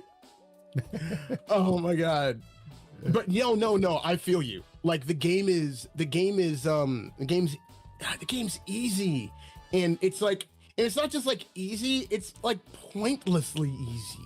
Yes. It's like pointlessly easy. It's like, and here's the thing, it's pointlessly easy if you pay. Like that's what makes it even worse. It's like if you give them money, the game becomes pointlessly easy. But then if you don't pay them, it's painfully annoying. No, it's not. If you got credits, it's no problem, because then you just do legacy unlocks, and really the XP, whatever. I got my XP boost. I got that. I don't really feel it. I don't. No, really I mean feel like everything else. I mean like everything else though. Oh, Like, yeah. They all like have- one of the things that me and my buddy were talking about that I don't think that all the new SWTOR players, but all of us here will know exactly what I'm talking about when I say this. Having to discover taxi points. Yep.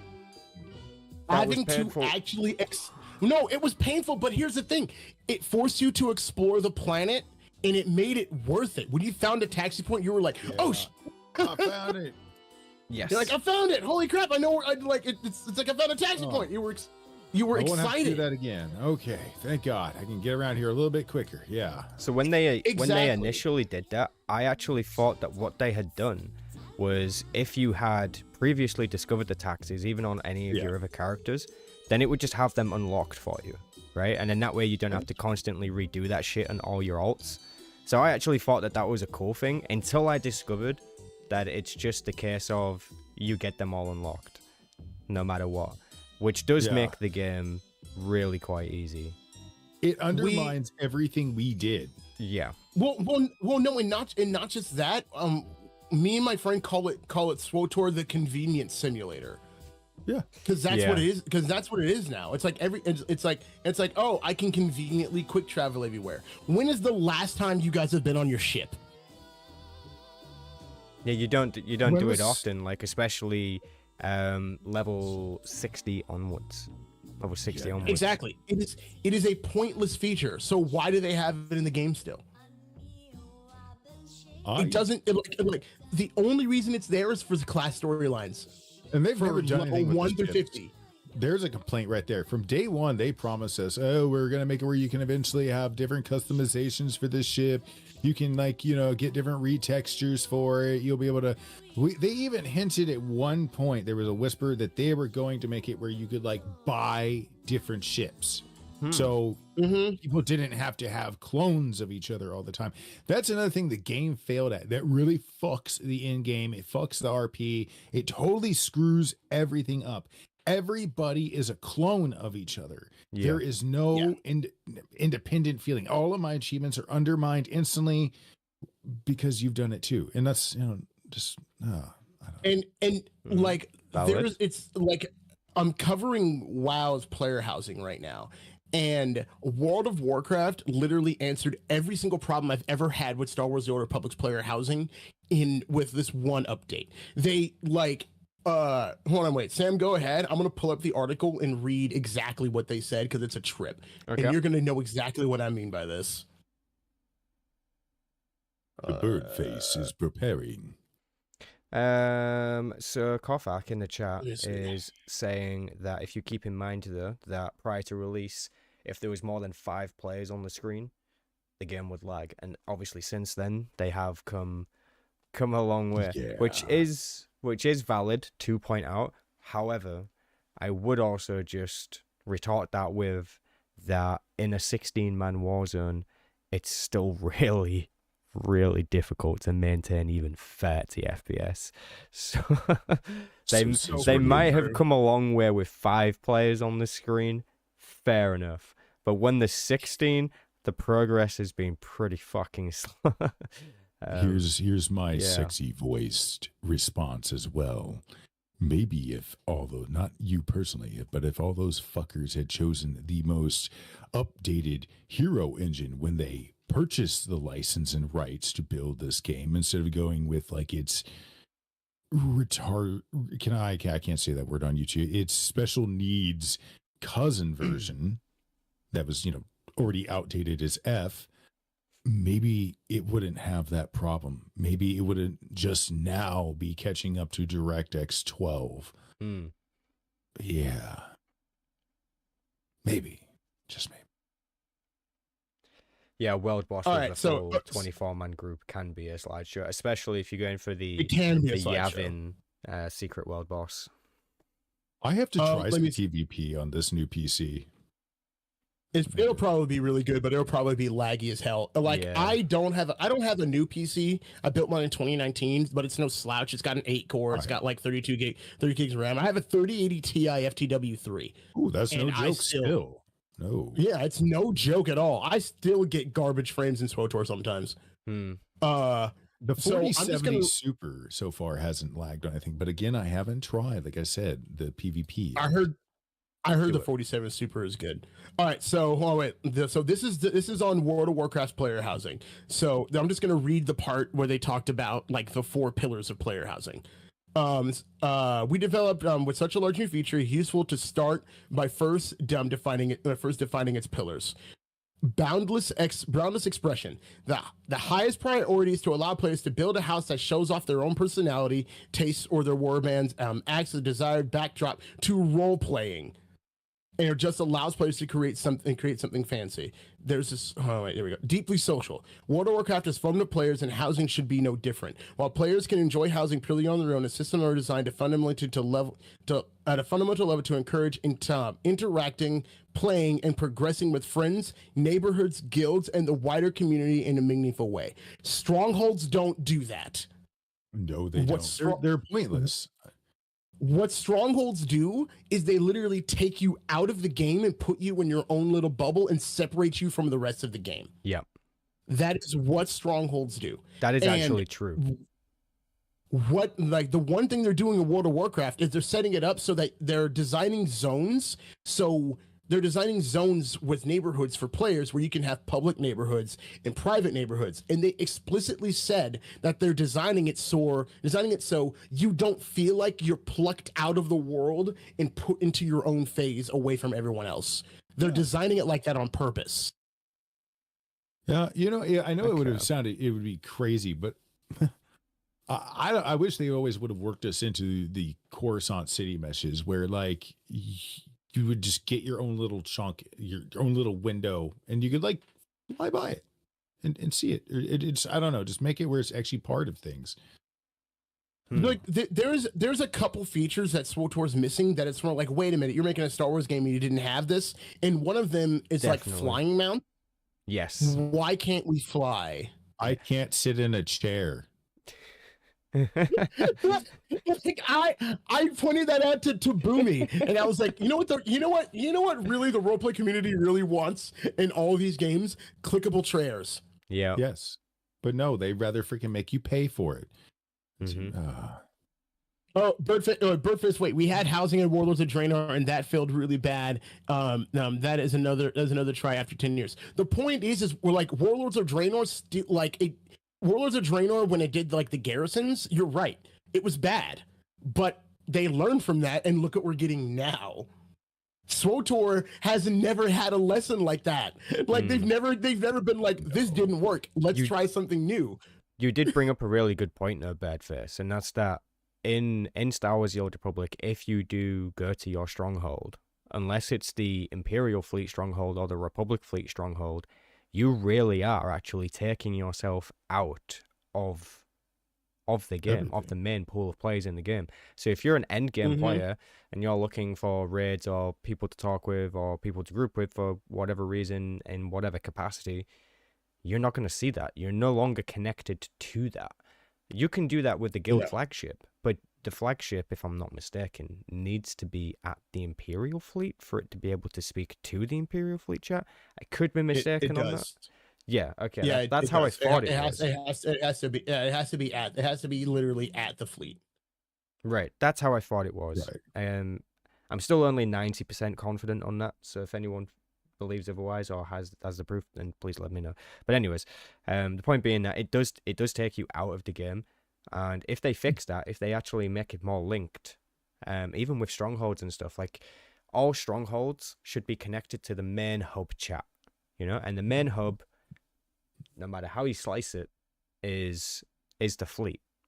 So the Republic Fleet chat and the Imperial Fleet chat need to be universal with all strongholds in a way, and that would actually help people when it comes to being in their stronghold. That would actually be huge. Obviously, it doesn't make sense to some extent, because if you go to the Dromund stronghold, you're talking to the Dromund chat, and it's been that way for a while. But maybe you can still connect to the fleet chat in some other way. They could even do it in another fashion, right? Like a different tab on the chat box itself that you click on, and that's the Imperial Fleet. The weirdest thing ever is that, like, they gave us apartments, but it's still like we're taken out of the world. Why couldn't they just give us all apartments in like a large apartment building and make a phase where everyone can decorate their own apartment so it doesn't feel like we're being snatched out of the world, but Yeah. we're actually able to interact with people? Years ago, when I was talking about how to fix strongholds, I talked about all these features that WoW was implementing into player housing, and I was like, Jesus Christ, it's like someone was listening to me. They probably were. You would be surprised in those games, especially I World of s- Warcraft. I still think they need to make a new main hub for people. They do. I think it would actually even did be. you hear? Did you hear what was the original plan for Star Wars: The Old Republic? Because when the game was in development, the fleets weren't a thing. Okay. Oh.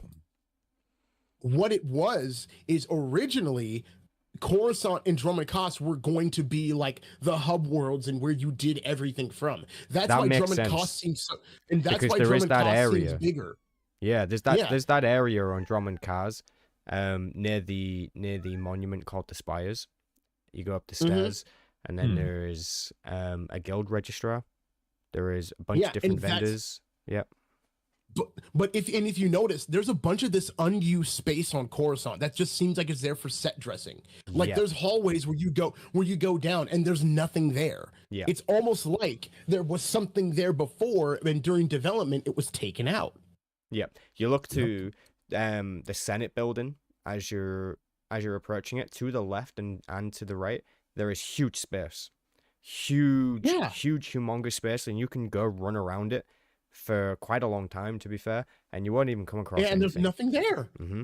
Yeah, there is nothing there. A random NPC dotted around there, which is quite funny. There's training dummies too. There's training dummies. Yes, there is. There are the training. There's a training. They had something else completely different planned, I think. And then I think as the game actually started to be played, players started doing differently than what they expected. Well, no, what happened? What happened was performance. The hero engine is so garbage that they had to take everything they wanted to do from basically everything that the fleet was on Coruscant and Drummond Koss. You were going to be able to get into the flashpoints, like the operations. It was going to be the social hub. It was going to have the guild banks. It was going to have all of the events and stuff where all the the Ratgo Plague and where all of that was going to come from. It was going to all happen on those hub worlds, but they took it out because the hero engine is such for performance and it's garbage. Of course. I can't believe it.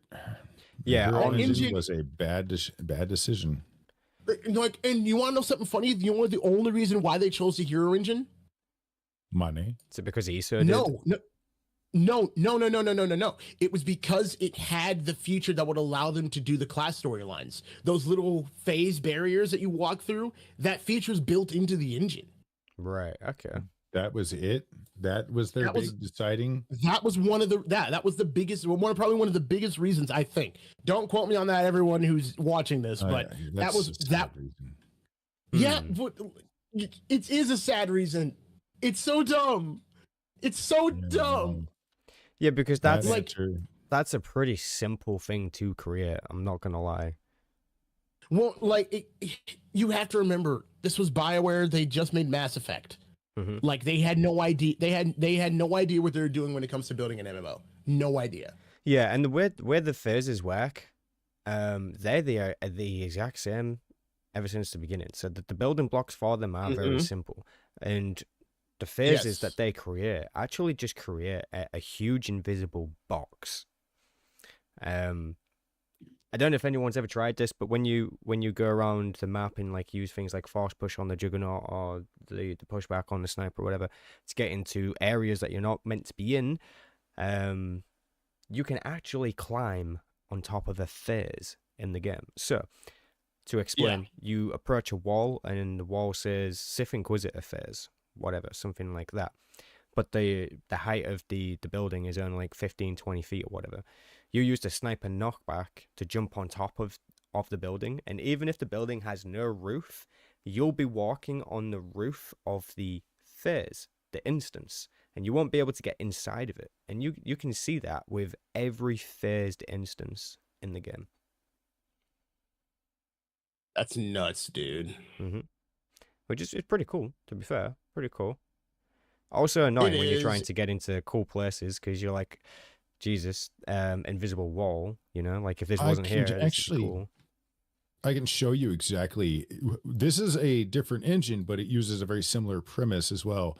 Like right here, I am doing basically auto clipping as well, or not auto clipping, but manual clipping, where I'm setting up the physics, the barriers, all that, which is a lot better than letting the engine do it, which is costly and all that kind of crap on performance. But what happens is that those have a hardwire like reaction limit in each game. And in some games, if you hit them fast enough, you can break them. And in your case, what's happening is you're ending up like on the other side in here, on top of basically the other side of their renders, their models. Yeah. One of the coolest things I ever learned when I first started doing game design was basically that all of these engines work on the same principle of polygons only having one side. Yeah.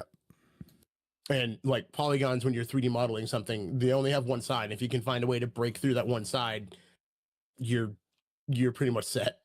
Yep. By the way, I love game design. I love it so much. I love the process. I miss it. I wish I had time to do it, but I don't.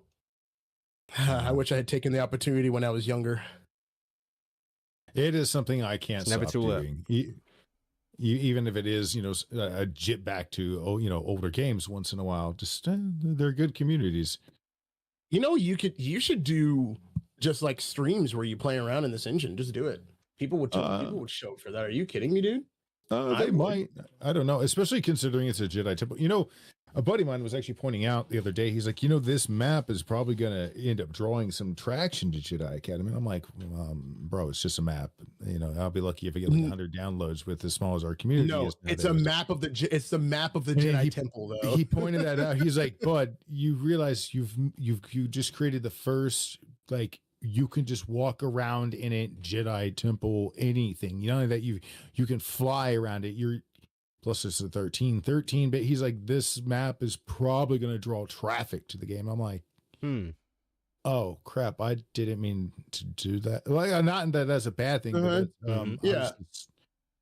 you want to know the closest thing we've got to that in years?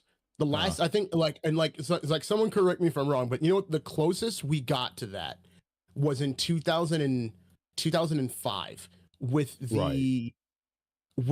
the Jedi Temple map in Battlefront 2. I thought you were going to say Revenge of the Sith. Okay, yeah. Which actually, I believe, if I remember right, if I'm remembering which one that is, I could be wrong, but I think that was actually pulled from Jedi Academy. If it's the same map I'm thinking of. It might be. I don't know for sure, but it could be. Because we have an old Jedi Temple that, as far as like screenshot, or maybe the Battlefront, maybe we base ours on theirs. I don't know. I don't remember who the heck built the first one and all that. Let's see. I'm going to pull it. I would love to get my hands, get my hands on them. No, but I would love to talk to the guys that developed the Pandemic Battlefront 2 game.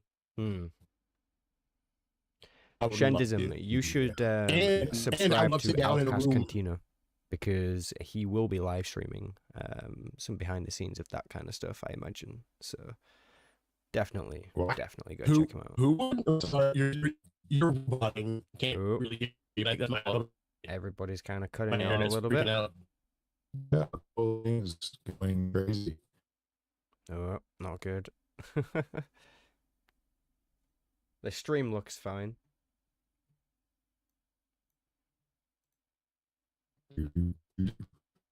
Oh, what's happening? We lost one. Still got Outcast, but the connection's fuzzy. Oh. I've got red bars on Discord, so I don't know if that's my connection or not.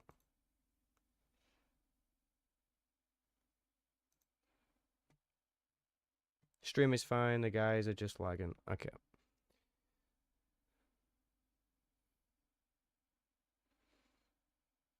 It's a cozy little guy like that. We'll give them a moment. Don't worry about it. We'll give this. At least it's not just mine or something like that. Yeah. Yeah, I What's can going just on? about hear what you're saying, Outcast. Just about. Badface is still totally loading in. I can't see and or hear anything. Yeah. This is our luck. Hey, Outcast. Outcast is back. Hello. And Badface has returned. There we go. All right. There we are. There we go. That's Sorry. got to have been a server issue, surely. Yeah.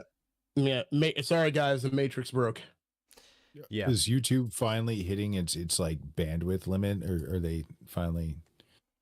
God, when are they going to just start like deleting videos? Like, my God. I don't think they will ever need to. Yeah, like, listen. Okay, so as a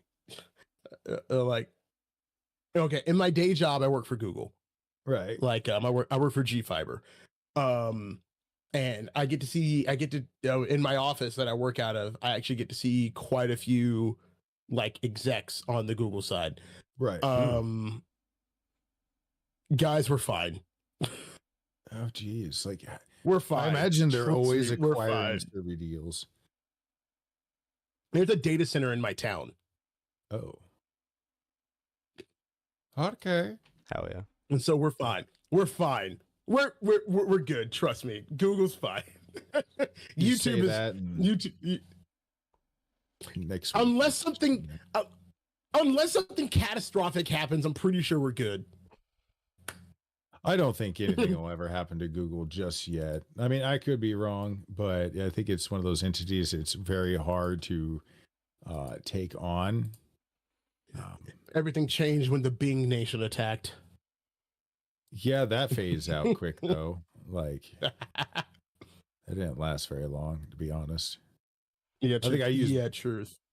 I think I used Bing for like maybe a couple weeks, and I was like, all right, this is missing features I need back to my. Exactly. Like, I was talking to people. It's like, you know why Google's been around for so long? It's like, oh, because they're anti-competitive and won't let anyone. It's like, no, because Google works. Yeah.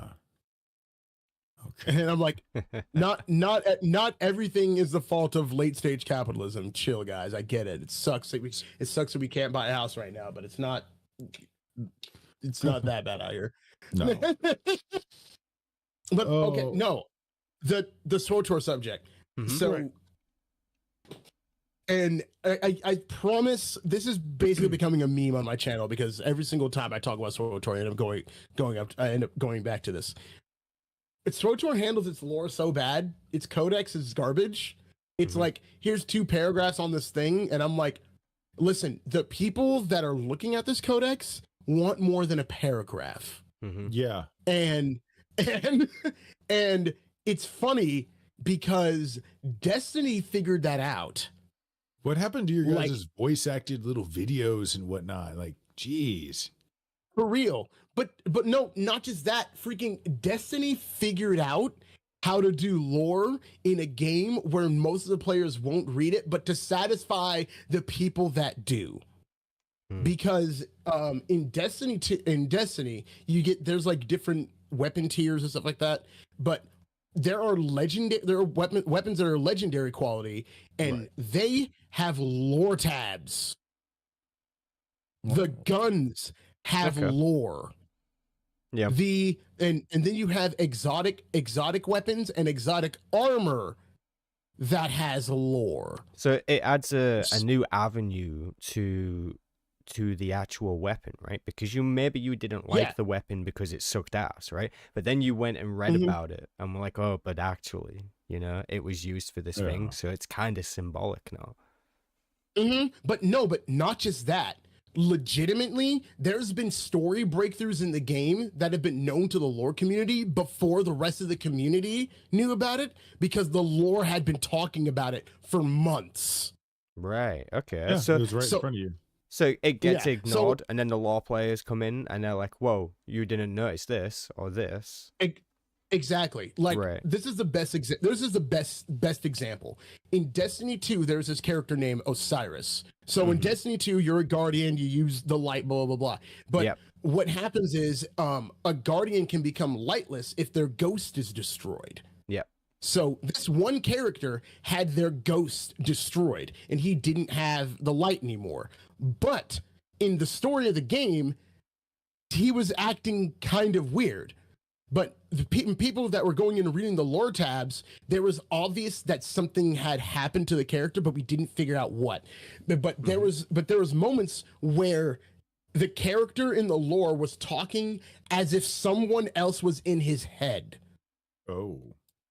Okay. And then later on in the storyline, it became evident that one of the enemy races, the gods of one of the enemy races, was inhabiting this character.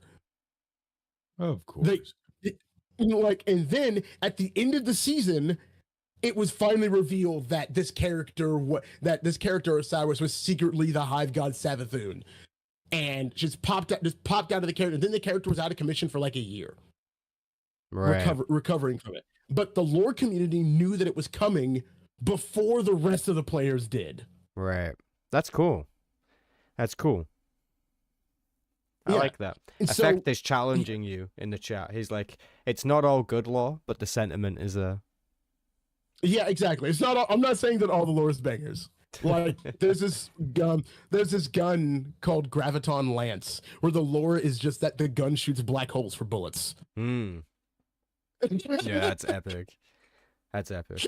We need to play some Destiny 2 together at some point, I think. And you should show me some let stuff. me Sherpa you.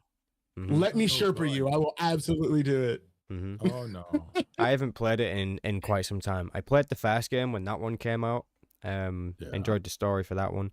And then the second one came out, and I was like all over the place with it. Like I played a little bit here, Yeah. and then a little bit there, and then a little bit here. So I have no idea really what happened. Guys, don't let Sam play you. He's a story Destiny player. He has 21 hours in the game. Yeah, it's Yes. expert right there. Expert level. It's Literally. like I think I showed you a screenshot of my playtime, Yep. and you were like, Jesus Christ. And then I showed you a screenshot of my friend's playtime, and you were like, oh my God. Yeah. Didn't know such a thing could be done. Yeah, like I have 1,441.8 play hours in Destiny 2. God. My friend Jonas has hold on. I mean, it was like Let me see, over electrical. 3,000 hours, right? It was like 3,400 hours. Hmm. Life. Yeah. I know I have way more in SWTOR before Steam though. I think I have the equivalent of like 5,000, 6,000 hours in SWTOR. Oh yeah. Yeah. Especially back in the day when it was good and there was that's the other thing. When there were Back in year one. as the game Yes. as the game has become more streamlined for people, less and less people have played. Yep. And it's like, okay. I think that is a huge Yeah. issue, right? Yeah. It's a massive issue. It's like the more accessible the game becomes, the less special it is. Mm-hmm. Mm-hmm. It's like Star Wars Galaxies. What drew people to it and got them hooked in the end was the difficulty. Yep. Yep. Stop And then treating as us soon like as we're NGE 5-year-olds. Yeah, Not and then as even- soon as NGE came out, when it started acting like World of Warcraft, Mhm. that's when people stepped away from it. Oh, Yeah. everybody can be a Jedi now. No, I didn't have to work for it. I didn't have to run 60 freaking classes and then still nothing. Guess what? Got to make a whole new tune. Oh, I finally get Jedi to pop. Guess what? 3 bounty hunters just hunted me down and wouldn't let me get out of town. Killed my character 3 times. Perma gone. Guess what? Got to re-roll. Hope I get Jedi again someday. Yeah. That was how it worked. It is like I will say this: there's a happy middle ground, but Star Wars Galaxies was on the complete opposite end of the accessibility curve. But it worked. At least at first, anyways. It did it first. Well, but that's because MMOs. Let's be honest, guys. Back then, MMOs belonged to the kind of people that found that fun. Oh yeah. It was it belonged to us. It belonged to the crazies. Hmm. It did. Yeah. It really did. And and it doesn't belong to the crazies anymore. It belongs to the Zoomers who play Fortnite. You know, I can't even blame the Gen Zs, you know, because I know plenty of them like Devin and just plenty of people. None of them like it or play any of that stuff either. The idea that a lot of people are going back to old school games is very fitting. Just because they are. I mean, like, I'm about to show you something. All right, I'm about to jump in Jedi Academy into a multiplayer server, and guess what? There are people there in a 20-something-year-old game. If you build it, they will come. Yeah, that's what she said. Like, there's multiple ways to fix SWTOR. Like, if there are a few things that you can do nowadays that could turn the game around. In all honesty, and a lot of it, I think, it's not difficult. I don't think it is. Well, I think it's got something to do with the difficulty of the game. That too. Yes. You're right. You're right. If they fix that, if they can actually bring back a level of difficulty to the game, right, let me put it a different way. Lost Island, the Flashpoint. Now, as a veteran player, you should know, I know, Outcast will know, that Flashpoint in particular used to separate the men from the boys, right? Legitimately. Yes. It was the common sense test of Star Wars: The Old Republic. If you wanted to know if your group was ready to go start doing like operations or whatever, you would go take them through that flashpoint first, and if they go through that fine and they're totally okay, and yeah, they're probably a decent player. And it had a level of difficulty to it, especially for someone who was new to MMOs, right? Yeah. In this day and era, you can do that flashpoint solo. Like, oh my god, that makes me so mad. Yeah, that makes me so mad that you're able to do that. Yeah, and it shouldn't be possible, right? And what annoys me about it is just how blatant it is, right? Because the game doesn't tell you that that's what's happening, because originally you were meant to have a group for this. It was meant to be a group composition thing. And now it's just really easy. You go in, even in veteran mode, right? Not just story mode. Oh yeah, for real. Well. Even veteran mode is little baby mode. Mm-hmm. I hate it. I hate the fact that veteran mode is little baby mode. Yep. It's become a huge cakewalk. Yeah, and it's disgusting. Mm-hmm. Yeah, you shouldn't be able to solo like the bosses and the flashpoints and stuff, because then it's a broken group experience. Soloing flashpoints should be something that late game veteran players do, not anyone else. Yes. Yeah. Like it's like I remember back when, right before it was, I think, it was right before Shadow of Revan. So it's the tail end of Rise of the Hut Cartel. People, I'm going to go solo Eternity Vault. I'm going to go put my skills to test and go solo Eternity Vault. That's just not a thing that's done anymore. And it just sucks because there's other games where that's like a thing that like high level people do. What is it? Burger, party time, turret. Okay.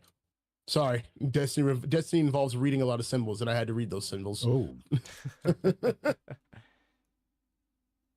Like, listen, you guys let me Sherpa you through Destiny. We'll get to the point where I get like a raid together, and I'm gonna make you guys lead on encounters. Why not? I'm like, Outcast. I'm like Outcast. Okay, it's your job. You're gonna be you're reading symbols this time around. Oh no, I am bad at languages. I am very bad at languages. Like, oh gosh, like, actually, you know what? I'm gonna give you guys an example of like one of my favorite activities in Destiny ever. So this was a raid called the Leviathan. And this was back in like year 1 of D2. Anyone who's been around here for as long as I have knows exactly what I'm talking about. The final encounter with the final boss was Callus, and what you had to do is your fire team was split in half. So you had one that would stay in the main room where Callus is, where like the actual boss is, and they would have to stay there and fight enemies. But the team that was in the other, go ahead and do that. The team that was in the other layer was stuck reading the symbols off the head of a giant Callus. But here's the thing. Every member saw a different symbol. And the reason why that mattered is you had to call out every symbol that you saw, and the symbol that wasn't called out, the people in the main room would have to kill an enemy underneath that symbol so that you guys would continue forward to damage phase. And you had to do that 3 times in a row. This is the kind of raid activities I'm used to. And I'm just like, pylons and Eternity Vault doesn't seem that hard anymore. Yep. Yeah, I know what you're saying. It's over the years, it's been the exact same mechanics, and they've made them easier versus making them either different or harder. But in the beginning, details like that are really cool, though. That you got to like pay attention and yeah. I think I was telling Sam when I was first doing that Eternity Vault video, when I was doing it, and I had to I had to go through layers and layers of probable things that were part of the lore just to find out what was actually part of the lore. Because they don't really give a lot of information. And I actually had the first comment I got on that video was, that droid has a name? You know, this brings up an interesting kind of thought in my head. Speaking of Star Wars, Old Republic and all that, this whole bounty hunter crap out of the way, where do you want them to go with the story? Like, what do you think's going on with Malgus? Oh boy, what do I think is going on with Malgus? Yeah. Gosh. That's a good question. Like, he's got something cooking. We know he likes to like unite nations and all that kind of crap. He's going to come out something big and swing. It has, but you have to remember the other aspect of it is it has to be something that's going to be good for Shay, because Shay wouldn't just switch sides against the Alliance commander if it wasn't going to be something good for the Mandalorians. So what is Malgus going to offer her that would make her switch on the Alliance commander, and not to mention that the Mandalorians that follow her? I've been so dulled by this story. What was the last bit with us? Shay was being challenged by that one bitch and she was getting upset. Blah, blah, blah. Yeah, I don't like her. No one does. Yeah. I didn't really understand quite what was going on. So there was a discrepancy with Hedda Call, and because Hedda Call is from the same clan as the previous Mandalore, I believe, which was Mandalore the Vindicator. Yeah. And when he died, there was no like succession right or anything like that. The leadership was just kind of given to Shay Vizsla because she was just the most infamous bounty hunter, if you will, or Mandalorian at the time. She was just she was there. Yeah, she was just a clear and present choice. And in the game, she's kind of saying that she didn't want it or whatever, but she had to take it because if she didn't, someone else would, and they might not be good for the Mandalorians. So she took it out of necessity, I suppose. But basically, Hedda Call's beef is the fact that she wants to be essentially the leader of the Mandalorians and not Shay Vizsla, because Shay Vizsla isn't worthy or mighty enough of warrior or whatever to lead the Mandalorians, even though Hedda Call has clearly been beaten. Her entire army should have abandoned her by now. For real, like, bold claim. Shay is out here doing work. What are you doing? Yeah, like, she has a huge reputation, like storming the temple with Malgus, securing relations with the Empire. Yeah, like this. Nim, what are you doing? Get away! Yeah. Sorry, I'm yelling at my cat. Yeah, Hey, you good, man? no, We see you. no, You're being yeah. attacked. Yeah, we understand all too well. Uh-huh. If I let mine in, she'd be all over me. It'd be terrible. I don't even know where mine are. They're around somewhere. Oh, there's one. On the stairs. Don't know if you can see Like, him. You can see like, his shadow I don't. look in the camera. Yeah. Right there. Oh yeah, I see it. I see it. That's his shadow. Oh, jeez. Nim, if you make my life any more difficult than it is right now, I swear to God, I can't kill your dad. Your dad died in a tornado. Oh, God, that's terrible. And the thing is, I wish I was kidding. Oh, that is so sad. It Poor is. kid. But gosh, I don't know. I'm wondering if Malgus is offering her help with offering her help with Hedda Cole. Or is she even a problem anymore? Like, is Hedda Cole been handled? You know, See, I'm wondering that too. Because knowing this story group, it's not going to be anything good. It's going to be something incredibly dumb. only way I sleep good at night is at least I know that it all ends in Rey Skywalker's trustworthy, stable, strong, manly hands. That's the only way I sleep through this. I don't know, man. Oh my God. Shut up. I hate you. Like, it's funny because my mother bought me a bunch of, like, before I got married and stuff, she bought me a bunch of these, like, Star Wars themed pencils. And I was like, Right. okay, sweet, thank you. Because I run a tabletop group. Everyone needs a pencil, right on the character sheet. And the pencils are just all Rey. Oh, no. They're episode 9 pencil. Nothing against Daisy Ridley, but I'd be sanding those down. No, yeah, for real. I'd also be doing it. Yeah. I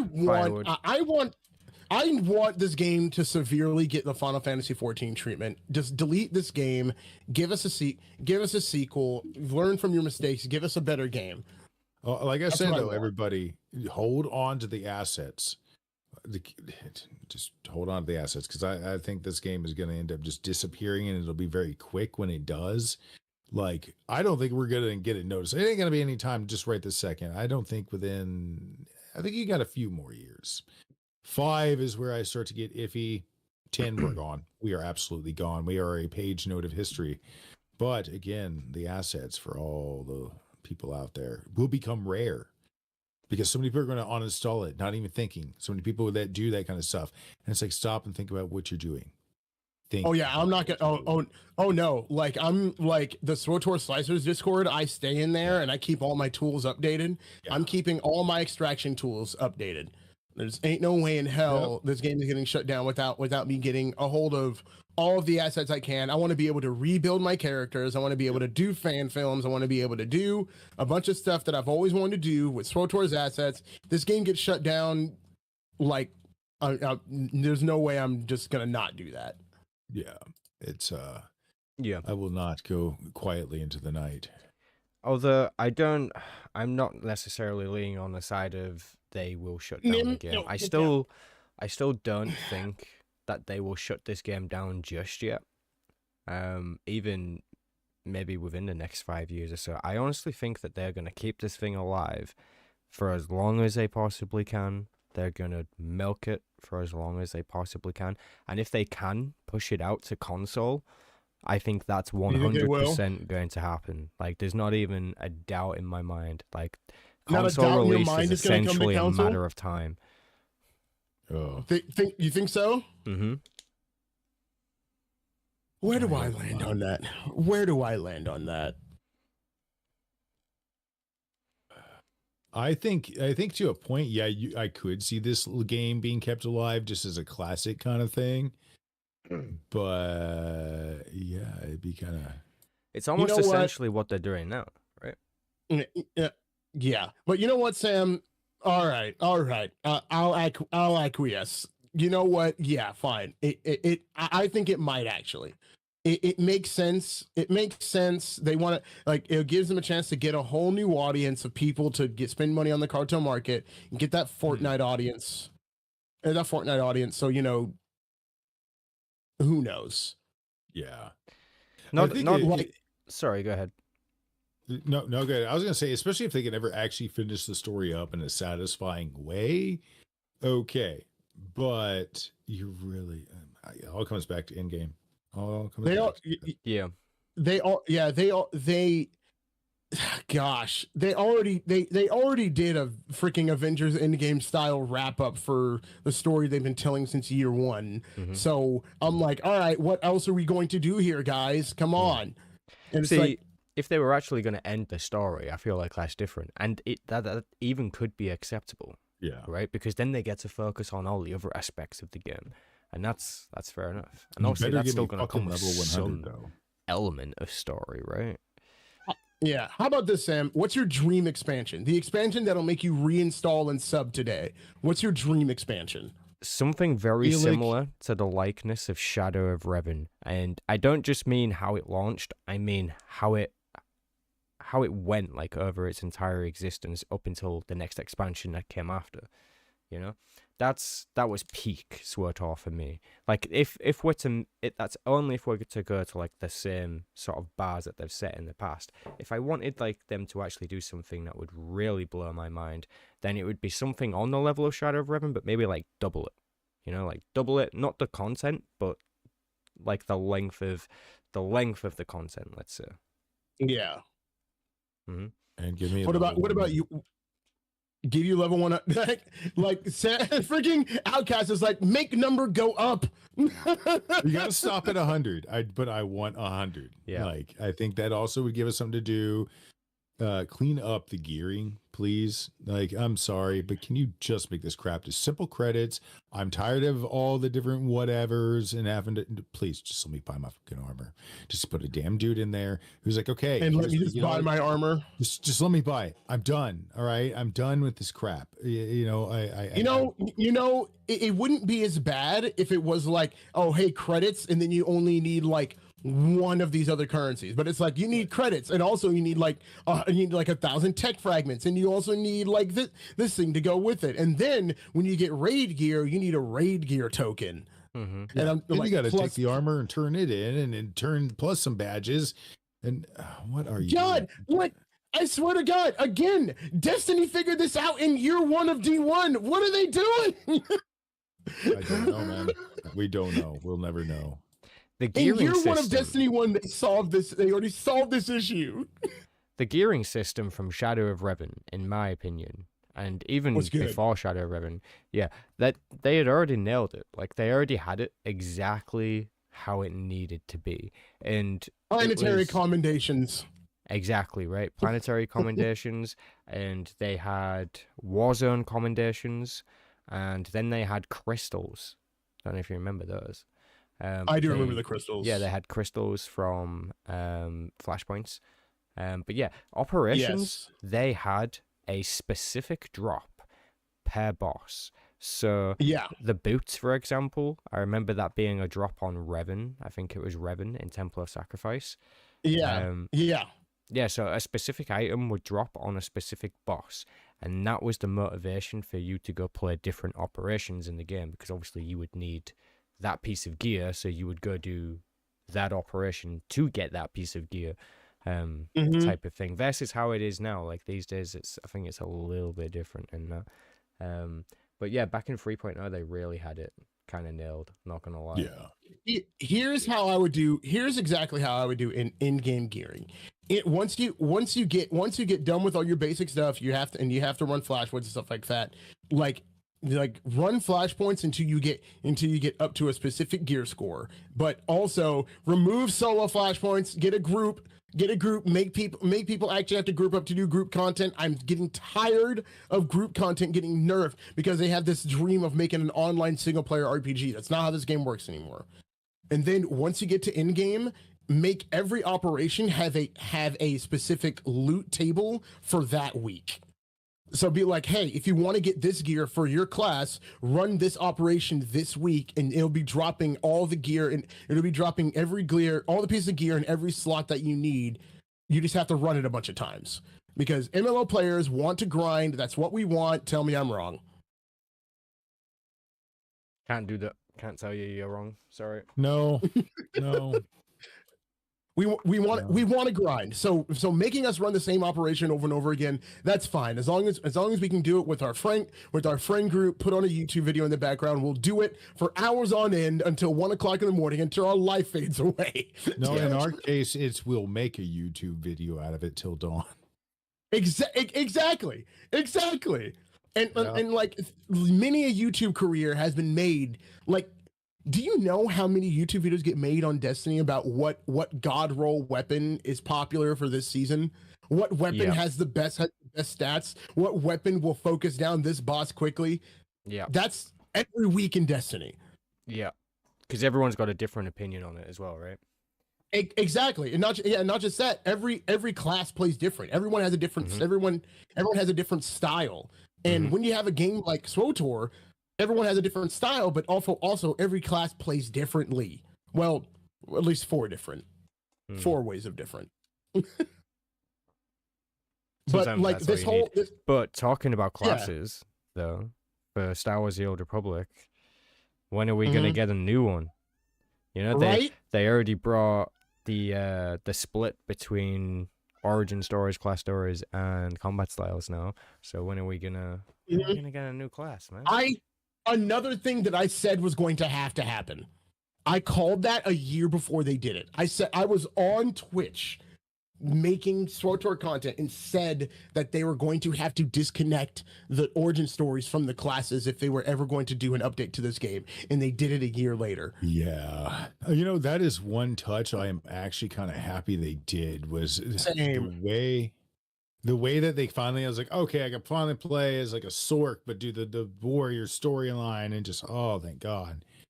Like, the only thing that sucks is like it's obvious that the Jedi Knight and warrior storyline wasn't built for classes that stealth because all the combat sections you could just skip. Yeah. That is like the only thing. So Inbram in the chat thinks they won't bring in a new class.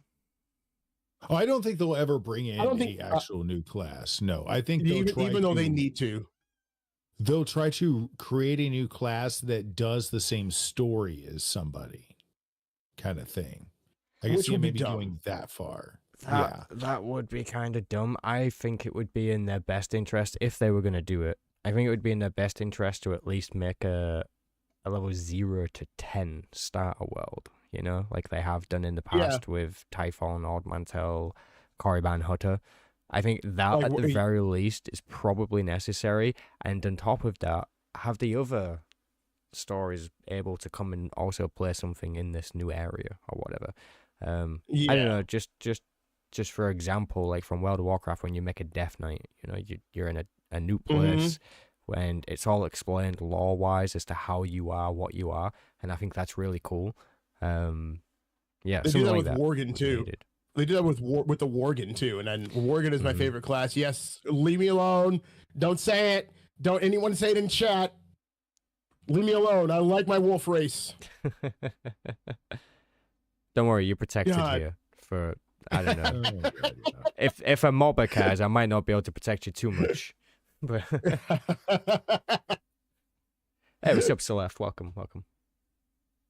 But I think like okay. What do you think they could do for a new class? I think, you know, as a cool Knight. I'd be down for that. I think that had its time. I think it's kind of it's during the time that was all going on. Oh yeah, and by now it would have a good solid base. But I feel like they missed their opportunity on that one. Never let them never. I kind of want something that's a commoner. Like, you want a non-combat class. Yeah, I kind of want something that it has Okay. its own way through the storyline. Probably working a lot with the smuggler and the operative story as far as like who its contacts are. I can see a lot of play in there. Maybe even acknowledge the player character of, whatever, depending on how you fit it in the timeline. But yeah, I think something that it concentrates on more, like if it does do whatever, it's more like stealth, hand to hand, a little bit. I don't know. Very normie. I suggested a force monk. Ooh, Interesting. Like, or like because like I remember in Rogue One they had that guy that wasn't a Jedi but he could kind of use the Force and he was blind and had like the stick. Sure, anyway, a Yep. Force monk. Give the caster Force powers, but it's all like punches and stuff like that. And make it a DPS and healer spec. Let them use the Force. Let them use the Force to heal and defend themselves. I could see that. I could very much see that. What about specialized classes? Like, imagine if you could play as a Wookiee, and then a Wookiee would be restricted to a certain type of playstyle, maybe. Stop making me a whore for races, man. Wookiee, like a Wookiee brawler. That's what I would do. Yeah. I'd be like a Wookiee brawler, and make their weapons like hand blades. So And like, I better it's start off. I better start off on Kashyyyk. Yeah. That could be a brilliant way to bring Kashyyyk into SWTOR, because we still don't have it. We still don't have Kashyyyk. I say Kashyyyk. No. I say Kashyyyk. It doesn't really matter. I've had arguments with people about this. Kashyyyk. I know it has 3 Y's, so yes, it's Kashyyyk, but I say Kashyyyk. I can't remember. Kashyyyk. No, what is it? The Star Wars, the Clone Wars Xbox game, a character said Kashyyyk. Yeah. And I've always said Kashyyyk. Yeah. I think they do that in the game to intentionally piss you off and cause arguments between friends. That's literally what happened. Is they're like, have it this way, and then 7 hours later in the game, this one random NPC is like, Kashyyyk. And that's it, you've heard it. Oh, it's there, it's planted, the seed is planted. You're like, oh my god, Kashyyyk. Now here's the thing. I will argue that Kashyyyk is the right way to say it, because in Battlefront 2, the droids say Kashyyyk. And if anyone's going to get the pronunciation right, it's going to be droids. Wow. I don't know. Have you heard Siri speak sometimes? Oh. God dang, Sam. You don't got to rip him up like that. God. Sam's just out here absolutely killing him. Yep. Bro. Of course you realize that this means War says BC. Oh yeah, guys. BC kind of showed up a little bit late, so I'm gonna try and work out with him to get him into another episode, just so that he can actually be warranted, I think. Oh, dude, no problem. I would, like, Sam, anytime you want to have me on, like, let me know. I would love to be here. This is so much fun. Like, yeah, I enjoy doing this as well. Yeah, like I said earlier, I do feel like I'm sitting at the cool kids club. It's kind of funny. But just doing this is just like ridiculous amount of fun, so. Yeah, we're glad to have you, man. Was there any particular topics you guys wanted to go over? Because I think I'm going to limit us to the 3-hour mark today, because I want to try and aim for that on the weekly consistency. Yeah. Just to save me and OutcastCantina as well, because obviously we're going to do this weekly, and we don't really want to go for like 6 hours or 7 hours at a time, I imagine.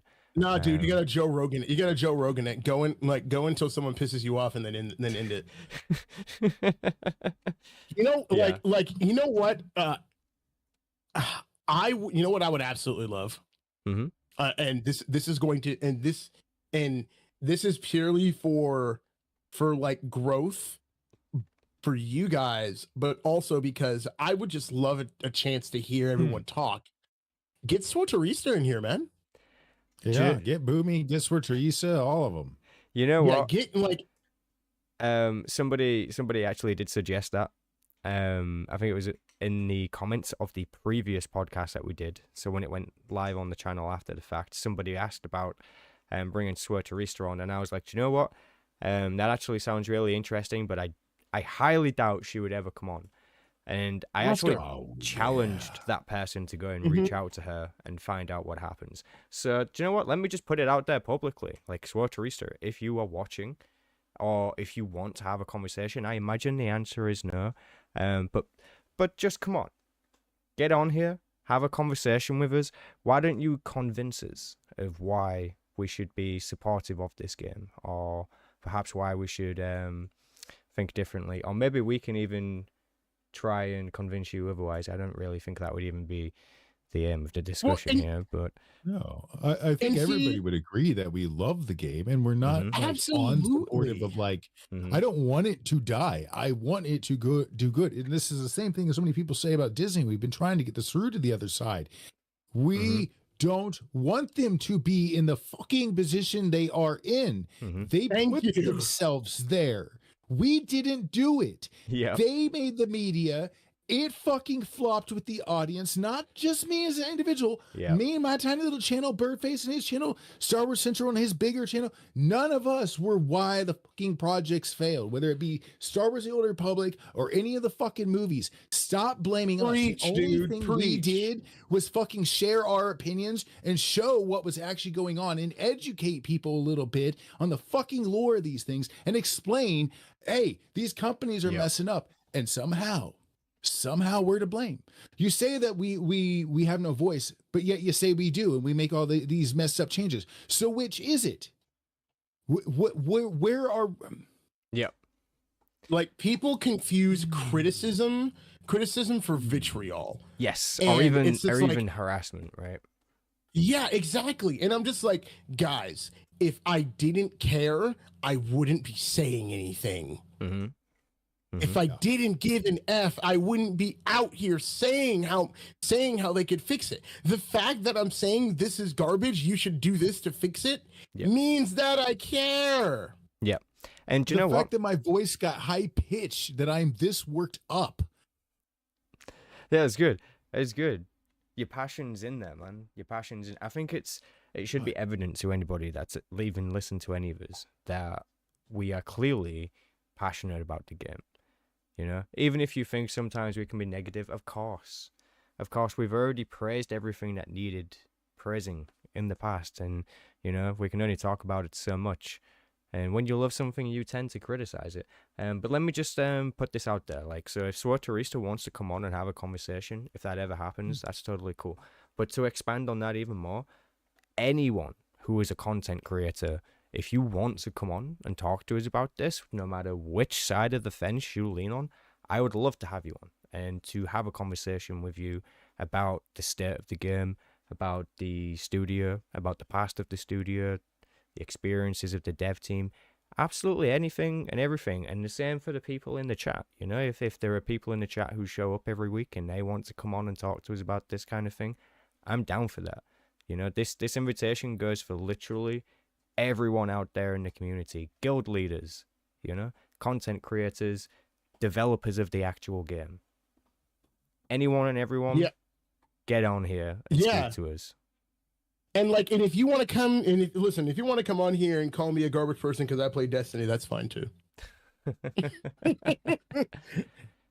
Milosh, that's not a reason to be on. It's not happening. Listen. One of the lines in one of the videos I'm working on is get your friends to play Destiny because we all know hard drugs are better together. They're better with friends. Jesus Christ. Jesus Christ. Oh, God, I'm such a horrible person. Surprised my wife said I do. Oh God. I understand that feel. I understand that all too well. Oh, so Sam, what are you? what's your plans for this week? What are you gonna do? Are you gonna like go stand outside of Kathleen Kennedy's house and protest again this week, or are you about egging Bob Iger's car? Yeah, no. So that's actually Bedverse's job this week to be outside of Kathleen Kennedy's house. I was there last week. So it's my turn in the rotation. Jesus. I don't know. Kitty. If you mean in terms of like projects and that kind of thing, I'm actually gonna be working on HK Explained. I need to work on that pretty soon.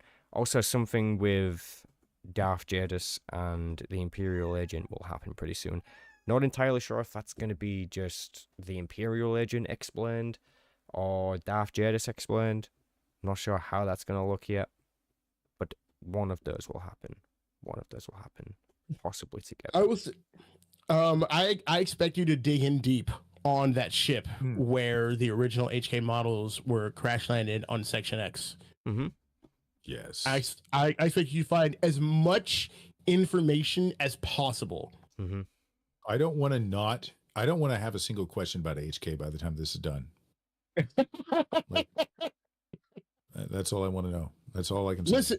Listen, that was my goal doing Eternity Vault. I didn't want anyone to have any questions about that stupid vault by the time I was done. And I think I adequately covered everything about that vault. Even some stuff that people didn't even think to ask. That's it. That can be a very double-edged sword there, right? Because sometimes when you give people like all the information, sometimes that spawns more questions and questions that don't have answers, right? Because you have covered everything. So now you have to speculate and read between the lines. That's what I had to do. Like the Infernal Council, I had to read between the lines. I had to speculate. I looked up every single one of their names that could allude to anything somewhere else in Star Wars, and I had to string them together with like rope and like I looked like Pepe Sylvia. Oh God! String theory. Hell yeah! I got boxes full of Pepe. Oh Lord. I've done that a few times trying to figure something out. I love the feeling, but I hate it at the same time. It's great when you're finally onto something and you're like, I gotta figure it all, get it all connected and prove this to people. I'm not crazy. Y'all should make a podcast episode where you break down what you like. And I was actually going to suggest a podcast where we actually start breaking down the episodes, even like the actual Star Wars movies and whatnot. But this is a good one too. What you like and not about each class story, where it failed and where it succeeded. Because a hot take, I fucking hate the operative storyline. I think it's a piece of shit. It is so cliche and able to see everything from like a fucking mile away. Anybody who's watched some 007 or any sort of like I know, but that's what makes it cool. That's what makes it cliche. Cool. It's not cliche. It is cliche. It's the exact same fucking things we've seen over and over with every spy operative thing. Oh, double, triple, blah, blah, agent. It's not fun.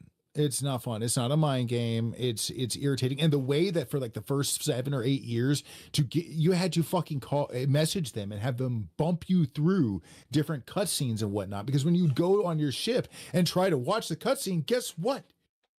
It won't work. So you're sitting there for weeks waiting for them to bump you past this 1 2-minute little video clip so you can keep going.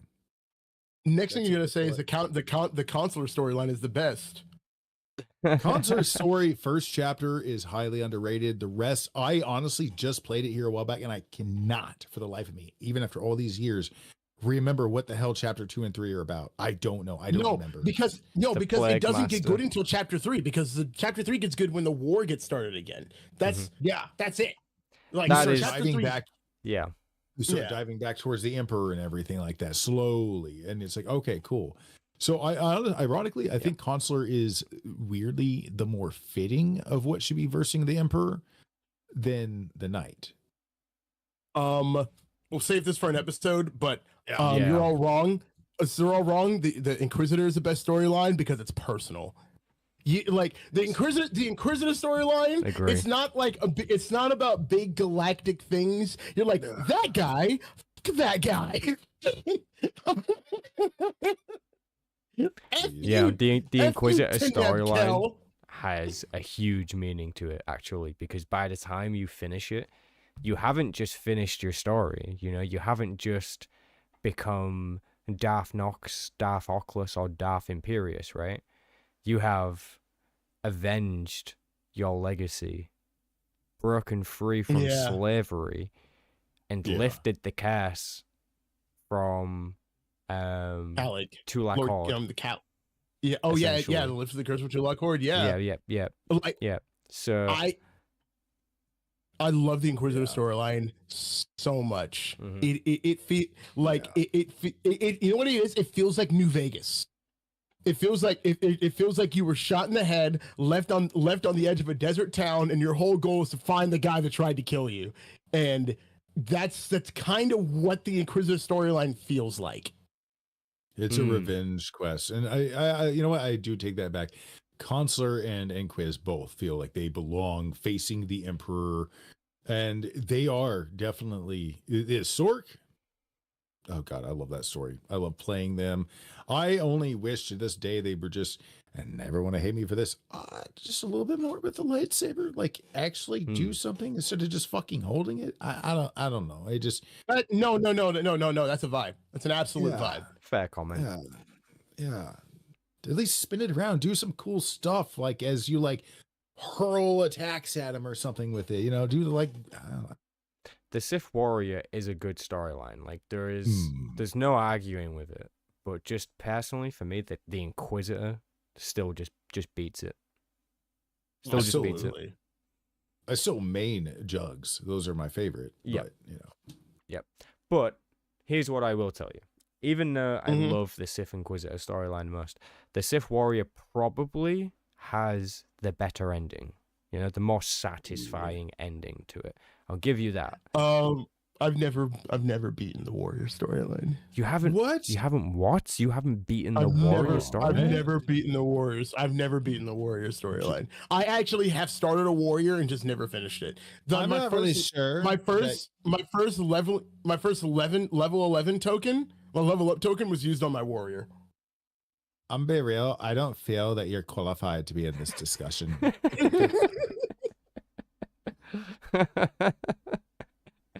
Listen, the Smuggler story is underrated. That's all I have to say. Smuggler storyline is underrated.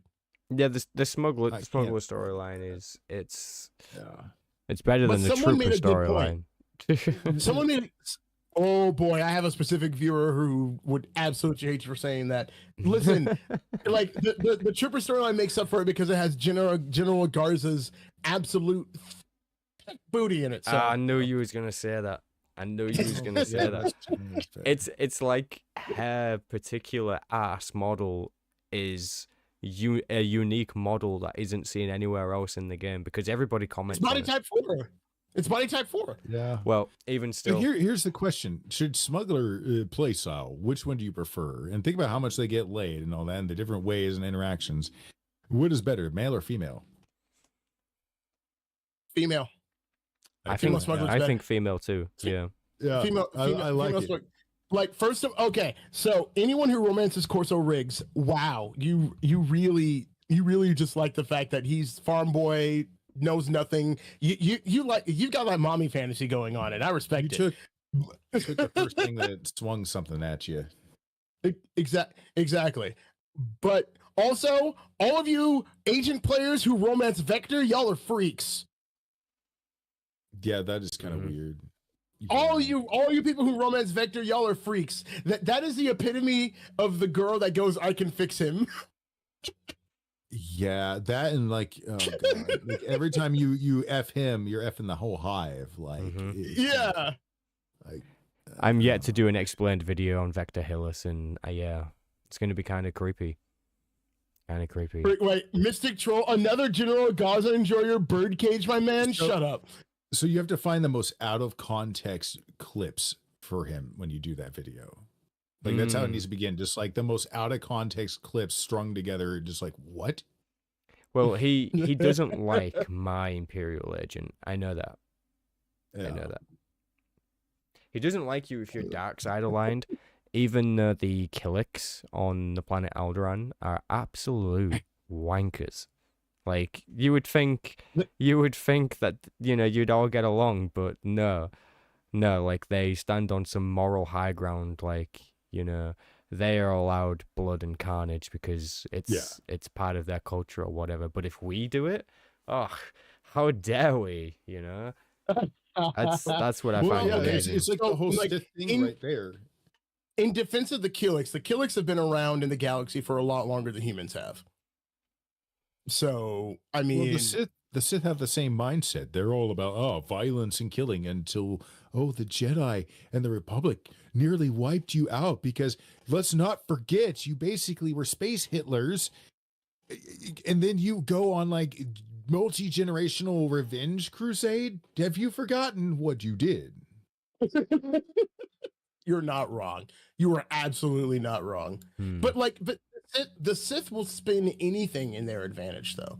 Absolutely anything. If the Sith stole your sandwich and then the Republic did it too, the Sith would turn around and spin that in their favor somehow. Mm-hmm. Yeah. Mm-hmm. Well, you expect it out of us. Yeah, exactly. Yeah, pretty much. It's a deeper betrayal because you should be able to trust them. Yeah. The thing is, that's every Imperial main's basic attitude for why they play Empire. It's like the Republic is evil and sneaky. We're evil and we show it. Yeah.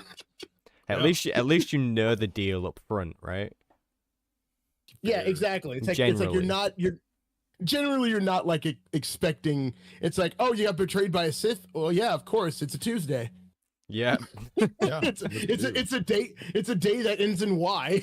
Yep. It's a day of the week. Yes. I got betrayed by a Sith, but you get betrayed by a senator. You're just kind of like, oh gosh, that's like maybe Tavis wasn't wrong. No, I don't think he was too far off. What? Yeah, Like, they're gonna screw you. That might be part of the problem with the Trooper story is that you can't side with that dude. Yeah, I think that's one of the big problems is that like there are people who really were like Havoc Squad was justified. Mm-hmm. Because like what wasn't the explanation that the senator involved didn't actually abandon them, but didn't Tavis actually do it against orders and the Republic didn't back him up because they disobeyed orders or something like that?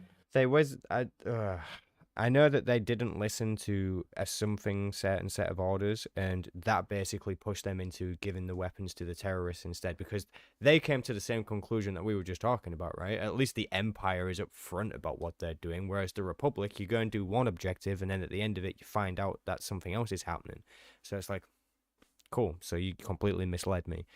So that's kind of why Tavis betrayed the Republic, I believe, was because he didn't like being lied to, you know?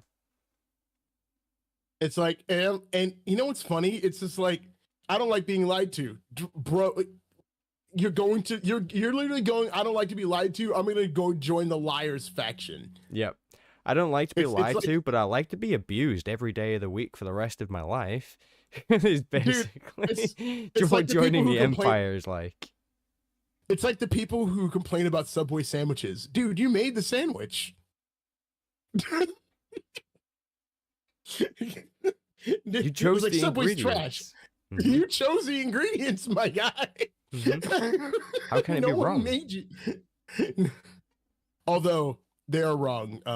They are right. Subway is absolute garbage. Once you have Publix, you never want to have Subway ever again. And if Outcast lives anywhere in the southern United States, he knows exactly what I mean by Publix. Yeah. Yeah. Go. Can we not?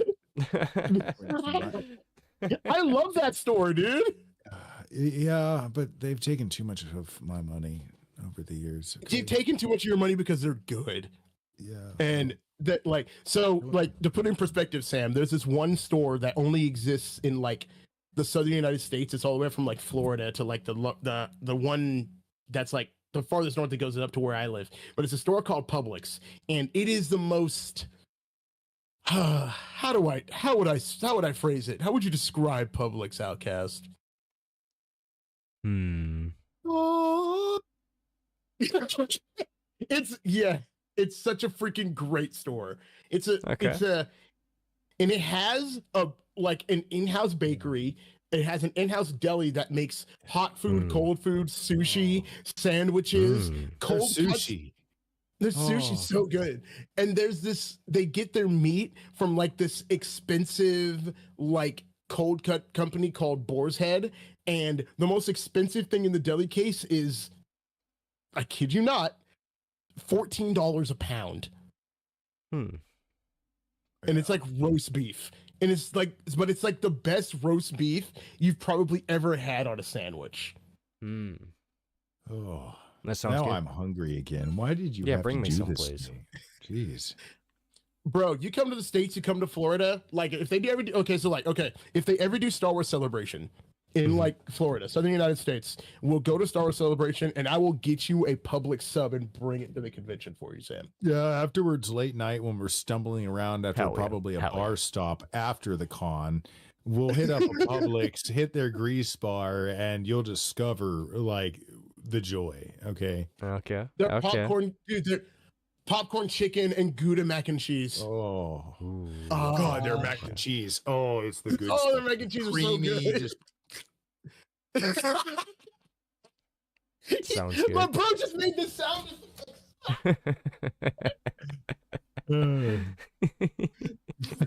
How come I haven't done this earlier? This is so good. Brilliant. Yes. He'll geez. discover so the toilet you the think- next morning too. Right. Oh, absolutely, dude. Absolutely. Like, Oh. when did it say where the next Star Wars Celebration was gonna be? Like after Tokyo this year? Oh crap! I know there's one taking place in Florida, and I think we're gonna have Anaheim again this year. I know, dude. Like, I seriously need to just get a cheap bus ticket to somewhere and just do one of these. Dude. I've never been to a con yet. Oh, I'm gonna tell you I'm this. a virgin. It's currently I'm gonna tell you this unknown. right now. Lo I behold. flew me. Oh no! Oh, we don't know. We don't know when the next one's gonna be. Nope. All right. Me and my wife flew to California, but technically we flew to Vegas for only $360. Let's see the Japan one is happening in April 18th to 20th of this year in Tokyo. Mm-hmm.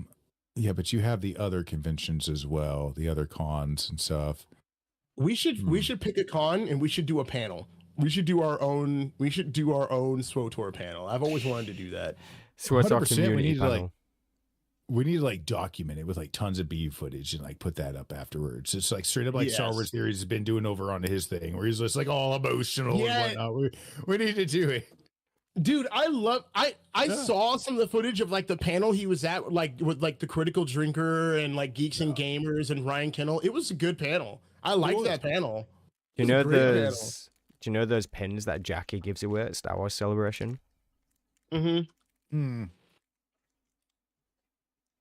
Oh, you got one? Oh, sick, dude. She's gonna be pissed when she finds out I have one of these. Oh no. And you have one? I got that from your Celebration 2023 because the Old Republic themselves didn't go, but there was a group called the Cosplayers of the Old Republic who did go, and they set up their own little panel.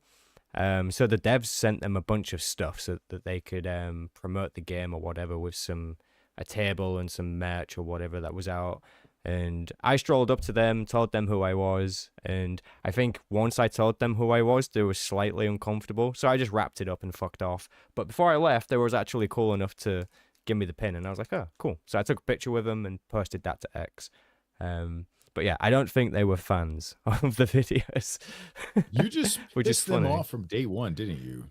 Yeah, like listen, I guess. I don't understand. Like, I never understood the not liking someone because they dare to criticize.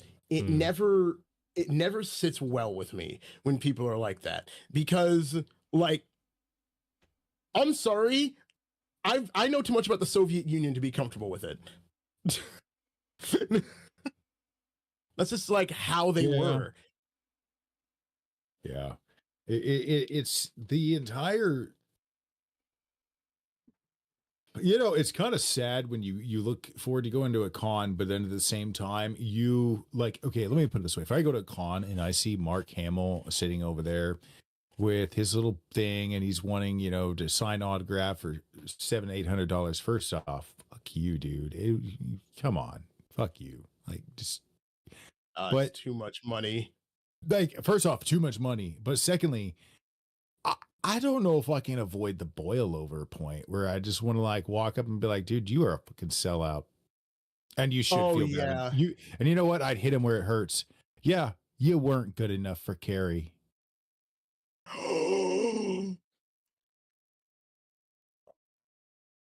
Because she saw exactly what kind of fucking snake you are. Yeah. The same snake you've shown the fans since she died. Much like Padme, she would be ashamed of what you've become. Oh my God, dude, that hurts to hear. Damn. Ooh, that made me feel the tingles in my butthole. I gotta calm down. Damn, Outcast. Bringing the Outcast, fire. Absolutely destroying him. Holy, you killed that guy. Oh, jeez. It's like you shake your head because you don't know you didn't know you had it in you. You're like, oh God, I blacked out for a second. What happened? Yeah, like I'm not Outcast. joking. I feel a little bit of like an anxiety tunnely vision. I'm like, oh no, I would make him hurt. I'd make him cry. I'm sorry. Oh man, I'd love to hear it. Did you imagine what I do in a room with Kathleen? Kathleen Kennedy, I actually would approach first with some gentleness. Yes, oddly enough. Oh no, me too. Me too. I want to know exactly, just how, first off, sweetie, before I even say or do anything, how much power and control have you really had over this? Mm-hmm. Like, how much creative input did you really, like, before I blame you for the heft of something, first off, I think I should fairly ask what the hell you actually did. Mm-hmm. Then I would continue with my onslaught. This assuming you get an honest answer. Fair. Yeah, but I'll also see right through that. You start blaming other people. No. Yeah, she's like a 70-year-old woman, right? Yeah, she's like 60 or 70 something years old. I 100%. Only thing I've ever wanted to do is and think about it is you'll probably see it all over Twitter if I ever actually end up doing it. I'm going to sit outside the Lucasfilm property at Skywalker Ranch in Northern California with a big sign that says one thing: why did you lie to George Lucas? Yeah. And I'm just and here's the thing: they can't get rid of me because I won't be on their property, but everyone's going to know that I'm there, and eventually someone's going to have to do something. And I'm hoping at certain points some people will come and join me because that'd be hilarious. I will be there with ready to reveal myself like Gandalf. All right, and I'll say the same thing on my chest. But why did you lie to George? Why did you lie to George Lucas? I will get us on the news one way or another, man. Jesus Christ, guys. Dude, let's go. Because like I get passionate about this stuff, but I'm really like chill with how I display how passionate I am. So that is very much me. It's not passive aggressive, it's direct, but I don't want to scream at you. So I'm just going to sit there with a sign. I'm going to take my phone out.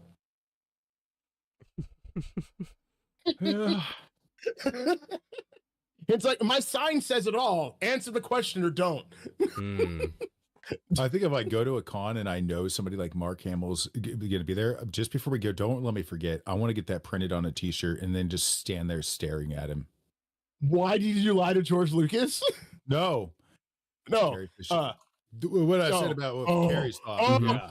Mm-hmm. And you need to do that. Like if you ever see like a Kathleen Kennedy panel, just stand there with that, why did you lie to him? Yeah, I'm going to stand next to you, Outcast, and my sign is going to say, read this guy's shirt with an arrow pointing towards you. Yes. I swear to God, I will. I want to go to Celebration when it was in Anaheim because I mean, like me and Outcast, like you were California escapee too, right? Like yes, I'm in Southern Illinois now, but yeah, I was from California and all that kind of stuff, and I've been in Florida as well. So yeah. Yeah. So I wanted to go to Anaheim, and I knew the convention center they were holding it at. Like I knew exactly where that was. I was like, I could navigate there instantly. I wanted to go there, and I just wanted to unfurl a sign to hope that it was on a live stream somewhere that said, "Kathleen, why did you lie to George Lucas?" Because I thought it was hilarious that when she came out, that there was people that were just like, yeah, there were people booing her. And see that for yeah, that, I do feel bad. Like you could see like maybe she really does exist in an echo chamber and is not aware of just how fucking hated she is. And I'd hate to see her go into a Walmart here in Southern Illinois, because believe me, I know a few rednecks who would have a few things to say to her about what she did with Star Wars. How else can it be? We're not as enlightened as I am. I'm gonna no, she has to know. Wait, what happened? No, she has to know because that South Park episode. She has to know. Oh yeah, and like if it's on South Park, like it has to be. Things have to hit a take note worthy point. I can't even right now. Like put a chick in it, make her lame and gay. Oh God, Sam, we're holding you over your time. Tell us to shut up. God. Yeah. Oh, yeah. You're wanting to go, Sam. We'll what are we on? Wrap this up. We're at 6 o'clock. At least on 6 o'clock Central. Yeah, we're just gone past 11. It's different time zone for you, isn't it? Yeah. Yeah, I'm good to wrap up if you guys think we're good. Unless you wanted a closing topic or anything. I'm hungry. Dude, I'm good. I'm thirsty. I'm thirsty for some water and stuff like that. All my ice is melted in my drink, so. Fair enough. Oh. Fair enough. Oh. There we go. Well, for anybody who enjoyed seeing Bedcast on the stream, that's awesome. And make sure you go and check out his YouTube channel, Bedfirst Gaming, over on the YouTubes. You're free to put a link there actually in the chat if you're able to. Let me go drop a link to it in the chat. There we go. For those of you who aren't subbed, go ahead and drop me a sub. Check out my newest video. Newest Destiny video. I'm really happy about it. Yeah, we appreciate you guys showing up. We should be going live again next week with another episode of the podcast, and we will be interviewing one of the voice actors known as Sandy, and we're also going to be interviewing the infamous Doo-Doo Film. So any fans of Doo-Doo Film in the house, he's going to be on the podcast. And we're probably going to talk about some of the Disney shows again, to be fair, because I know he's got he's got some opinions. Oh, I can't wait to listen to that. It's going to be amazing. Yes. Hey, Zyphon, you got here at the end. I'm sorry about that. Yeah. But you can watch the VOD. You can watch the VOD. We all took notice of you coming in here at the end. Thank you so much. I know, right? Support. God, no, we're just messing with you. You're good. Everybody stare at him.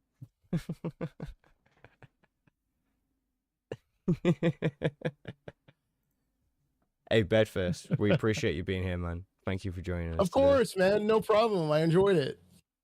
And you, Outcast, thank you for being with us, as always. Thank you, guys. Thank you guys for having me on. If you guys ever want to have me on again, you know where to find me. Absolutely. You just had me here to check a box. That's it. No, that's me. Oh. Well, I mean, elephant in the room, fine. But, I mean, God, I knew it. I was a DEI hire all along. Yeah. That's why it's episode 2, you know. Didn't want to make it too on the nose with the first episode. But we didn't want to, like, you know, I didn't want to, like, put you at the back of the bus with, like, episode 10 or something. Oh, God damn it, let's go. Yes. No. Just so you're all aware, this is how things should look. People should be able to laugh and make jokes with each other, and people not get offended. People not have to push a point. We're all humans. Love each other. I love that. Absolutely, I love that. All right, thank you guys for watching. I'm going to end the stream now. You can watch the VOD if you missed it.